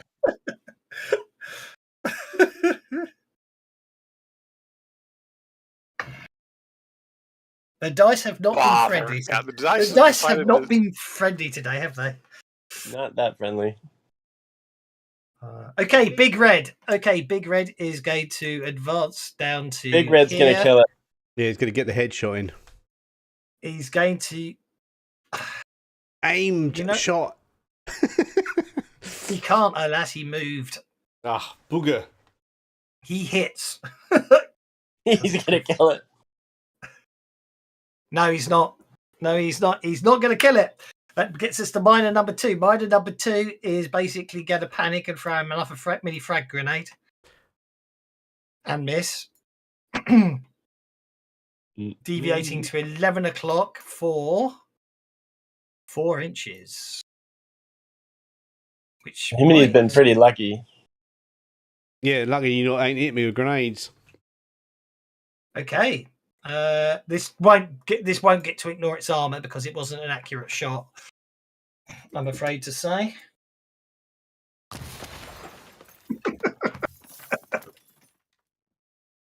Oh, look at that. The Bennies are abounding. Linda's up first. Oh, wow. There's hope. There is hope indeed. I mean, the thing is looking really ragged and rough. And it's Linda's turn? It is Linda's turn. Holy mackerel. Linda's getting frustrated out of her mind, so she's going to move up 6. Okay. Oh, I can see the number. That's good. 6. So let me do this right. She moves up 6. Oh, yep. Except she wants to move to the side. She doesn't want to be right. She wants to move to the side, so she'll move like 6 this direction. She'll move to like there instead. Can she move there? Yeah. Yep. Yeah. Okay. Maybe a little further. 6 is 6. She's going to whip out the machine gun that she's really good with. And she's just going to... I'm not sure she's really good with a machine gun. I think you're making it out. She's really good. Go for it. And she's going to just start unloading into the thing. How does she do the triple... How does she do the triple burst? Are you doing a 3-round burst, are you? At least. Okay, so... Yeah, he's not doing... Yeah, he's doing not the 3-round burst. He's doing the machine gun thing where you set... The one that you lock and hold for, isn't it?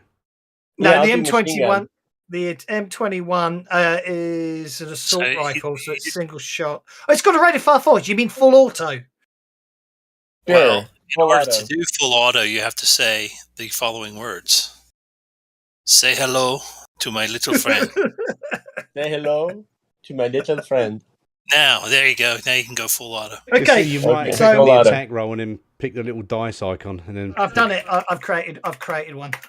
So can I just double click on that? Just double click on the full auto. Yep. Boom. Oh, that didn't work. Oh no, you clicked on the top one, not the full auto one. Try again. You clicked on the damage roll, not the attack roll. Yeah. Yeah, you clicked on the damage roll, not the attack roll. That's okay. Sorry. Trying again. Anything? What do we get? Oh yeah, look. I mean, you literally go. You spray and pray. It cost you 20 bullets. Can I Benny that? I got to Benny that. That was you a lot. Got 3 hits. You got 3 hits. 3 hits. Oh, I got 3 hits. So now you got to roll damage 3 times. Yeah. Okay, here we go. How do I know I got 3 hits? It's written down in the chat. Hit. Oh, I didn't roll very high, but here we go. First hit. It's a big target. Oh, that looks good. Okay, the first hit is 2 wounds. Keep going, go on, because you got full auto on it. You're going to shred it. You want the full? Oh, you want the another full, one. That looks pretty good. 3 wounds total. You get the full impact. Yeah. Yeah. So yeah, you basically. I mean, she steps out into the open, and she. Okay. I need you to roll damage one more time, please. Oh, okay. I thought I did it. So yeah, you're unskilled, are you? Yeah, I knew it. I knew it. Unskilled. -3, D4 -3, and you still killed it. Okay, so the point is basically she steps out, she actually closes her eyes and pulls the trigger, the gun flies away swelling, bullets go everywhere, bullets hit Himiny, because I looked at it, the trait roll was a natural 1 on your miss, so I'm afraid you hit Himiny with that one, but fortunately it didn't hurt him. But you do hit it enough times to kill it. Yay! Little sister, be careful with that gun. Right. Yes, always. I undo the. I think he means turn off the full auto, which is what I do. Just don't point it at me, is what I mean. Yeah. Lucky I've got armor on. Okay, I unlock stuff. As everything calms down, Red goes, I'm glad. It goes, well, that looks like that's the end for now. I've only got 1 miner left. He looks over, he goes, you okay, Shep? Shep sort of just sits on the ground and starts shaking. He goes, we've seen strange lights on the horizon. I wonder if that is anything. I wonder if these creatures are anything to do with the meteorite that landed near here the day that Nemesis was destroyed. Oh. You reckon? He says it came down about 10. Yes, it probably does. He says the impact crater was about 10 miles west of here. Well, let's get in the van and go and have a look then. Yeah. Okay. Yeah, that sounds good. Yep. Are you guys okay to?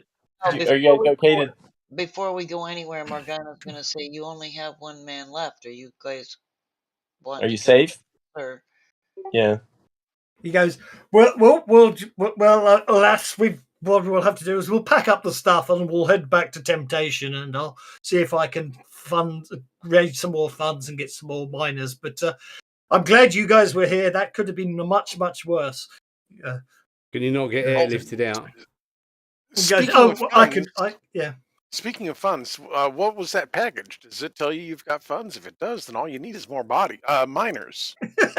He goes, I clearly forgot about it in all the fun and games. I shall go and check it out. And he goes off that way. Do come back and tell me what you found at the crater as he rushes off. Well, I was going to offer to help them use some of their explosives to set mines, booby trap mines all the way around their perimeter. So if those things come back, it's either going to kill them on their approach, or it's going to at least give them an explosive warning that those things are incoming again. Well, I mean, he may well take you up on that, but I get the impression he thinks it's safe to get the bug out at the moment, and obviously see what happens from there. But I guess next week we're going to go in, or next session. Oh no, we can do it right now. Yeah, we've still got time. Yeah. We've still got time. We've got a few minutes left, and obviously, it'd be nice to finish the story point. So, the impact crater lies about 10 miles west from the settlement, and it doesn't take you long to drive out there. As you approach, the site shows numerous impact craters of different sizes, including one over 20 feet in radius. Including one what? Over 20 feet in radius. Oh, 20 feet. Fantastic. Are we assuming stay away from that one? Does anyone wish to examine the craters closer? Yes. Okay. I'm right behind As you examine the craters, you notice the strange crystallized substance you observed on Nemesis and on that asteroid. This piece appears melted in much the same way the blister did on the asteroid. Can I have survival rolls, please? Do we still got the fear on us, or do you take the fear off of us? Oh, I don't worry about the fear. I'll ignore it for now, but I will turn it off. And if we don't have survival, what do we we're roll? making fear roll? No. I'm just. What are we making? What kind of roll do we need?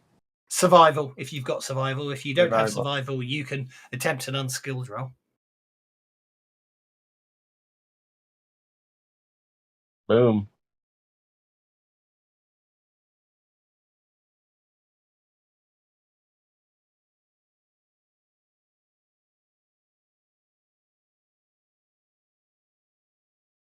Okay. Basically, that's quite a few rolls there, as I say.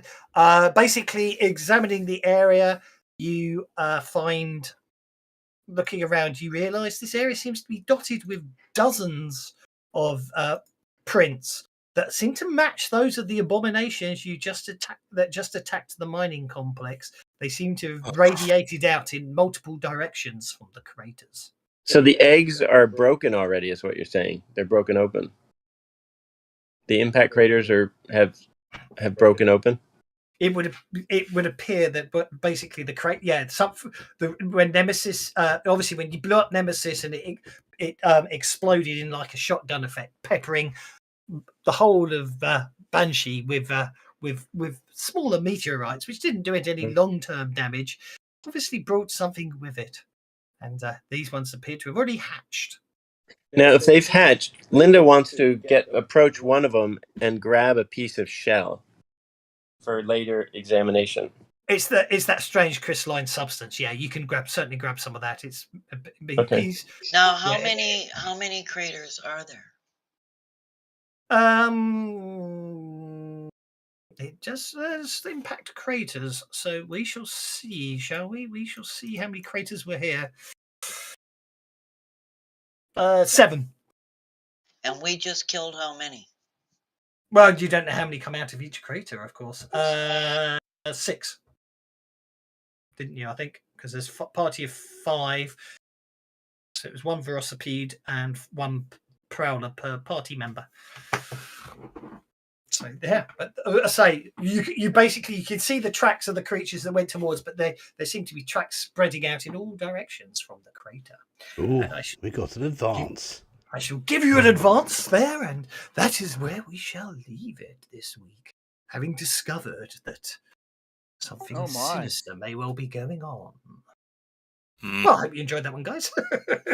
Something sinister is going on.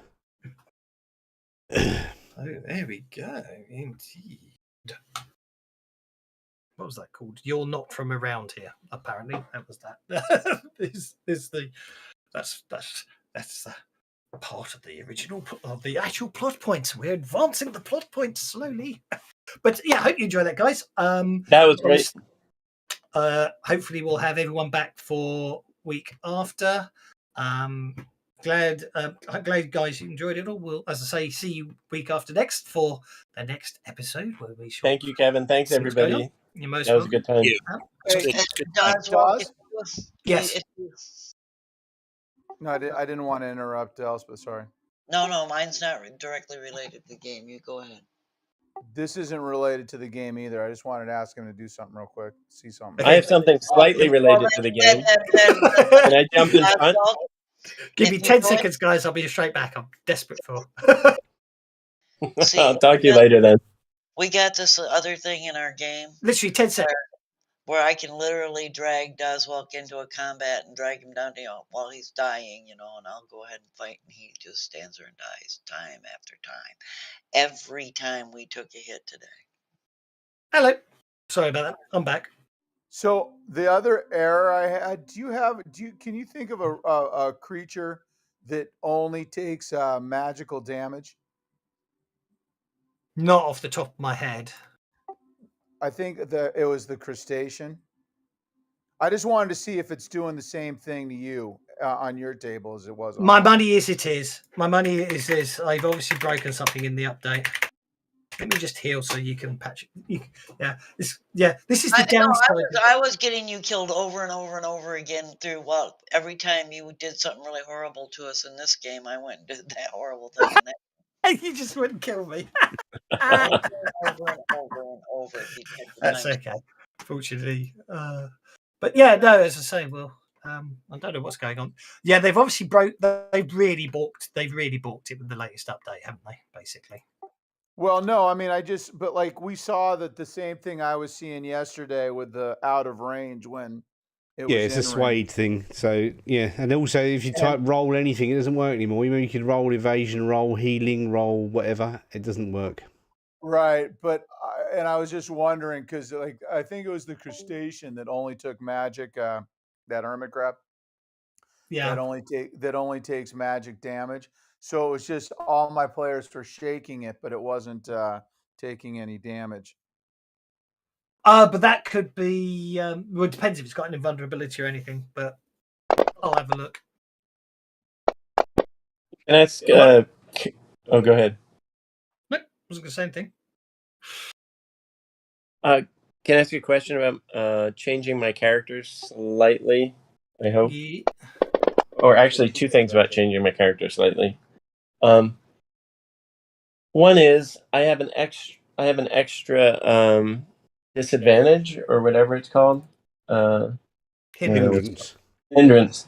And I'm not really playing it. Can I get rid of stubborn? Yeah, it won't affect anything. It's just an extra. No, it's absolutely fine. Yeah, that's what I was checking. No, there's no problem at all there. And then my other question is, I noticed today that Havoc and Confusion are nearly identical, and frankly, Confusion's better because it does two things instead of just one. So I was wondering if I could. It's sorry to cut across you there. It's debatable. Okay. I mean, it's debatable. Yeah, go for it. You're the Havoc fan.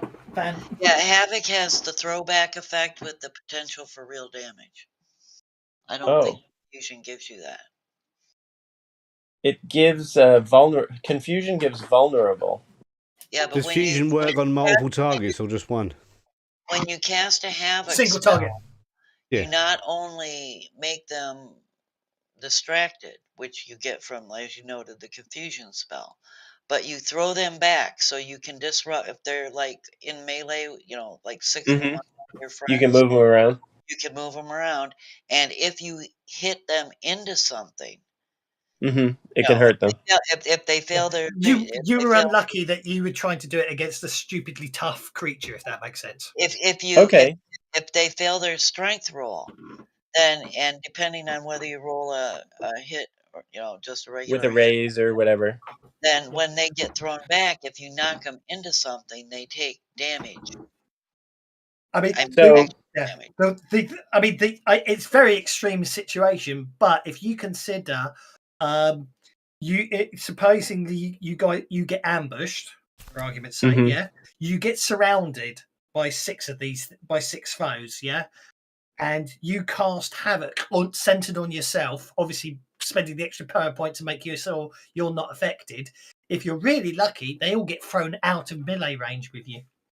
Yeah, that's Jelsa's favorite trick right there. It's like just center it on, whoever they're attacking, play the selective and try to move them away, disrupt what they're doing. So but they're both your valid point. So basically the way it works is you cast Havoc, it automatically works, as it were, if that makes sense.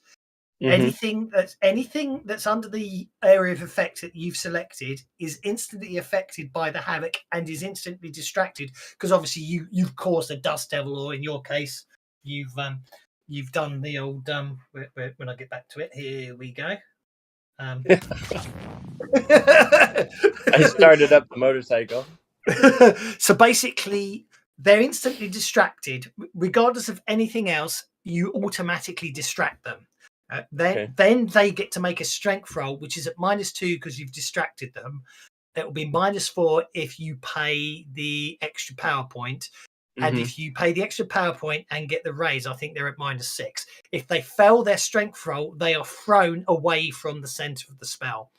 If they hit something, they take 2d4 damage, which of course can explode. Now, so the upshot of all that is that they're quite different and both are useful, is what you're saying. Yes. Okay. For example, Jelsa already has Havoc, and Doswalk, I know I didn't spend my last advance yet because I was discussing it with Tavis. I'm going to cry. One of them I'm taking is the Confusion for an entirely different reason, but it's so gnomish, Yeah. So now so that's Havoc. Confusion is you pick it, and I'm not disagreeing. They are similar. Confusion is you pick a target. Obviously, you can increase it, and you muggle with its brain, but it gets to make a smarts roll to resist it. If it makes the smarts roll, there is no effect at all. But oh, you mean Havoc? Havoc does automatic stuff, whereas Confusion doesn't. Havoc automatically distracts. Oh, that's quite different. I didn't realize that. Because you've affected them, they're distracted regardless of what happens. No matter what. Okay. Yeah. I see. But distraction only lasts until the end of their next turn. Do you know what I mean? For both of them, though. Yeah. Yeah, for both of them. Whereas confusion makes them distracted. So distracted is -2 on all of their trait rolls and makes them vulnerable if they fail their saving throw. You get both effects, which means they're -2 to do anything, and everyone else is +2 Yeah, I'm going to end the stream, something to actually. them. Good thing. So they are subtly different. I'm happy keeping both of them then, and thank you for the full explanations. That sounds really good, actually. Fine. Yeah. I should have been using Confusion when I was targeting just a single target, but and I eventually figured that out. Yeah, the other thing I'll point out is looking at your character sheet. You may well have. It looks like you haven't taken 2 advances now. I haven't. I'm behind on that. So, for argument's sake, if you want to right now, looking at your character sheet, and I'm not suggesting you do this, but if you wanted to, you could literally take new power.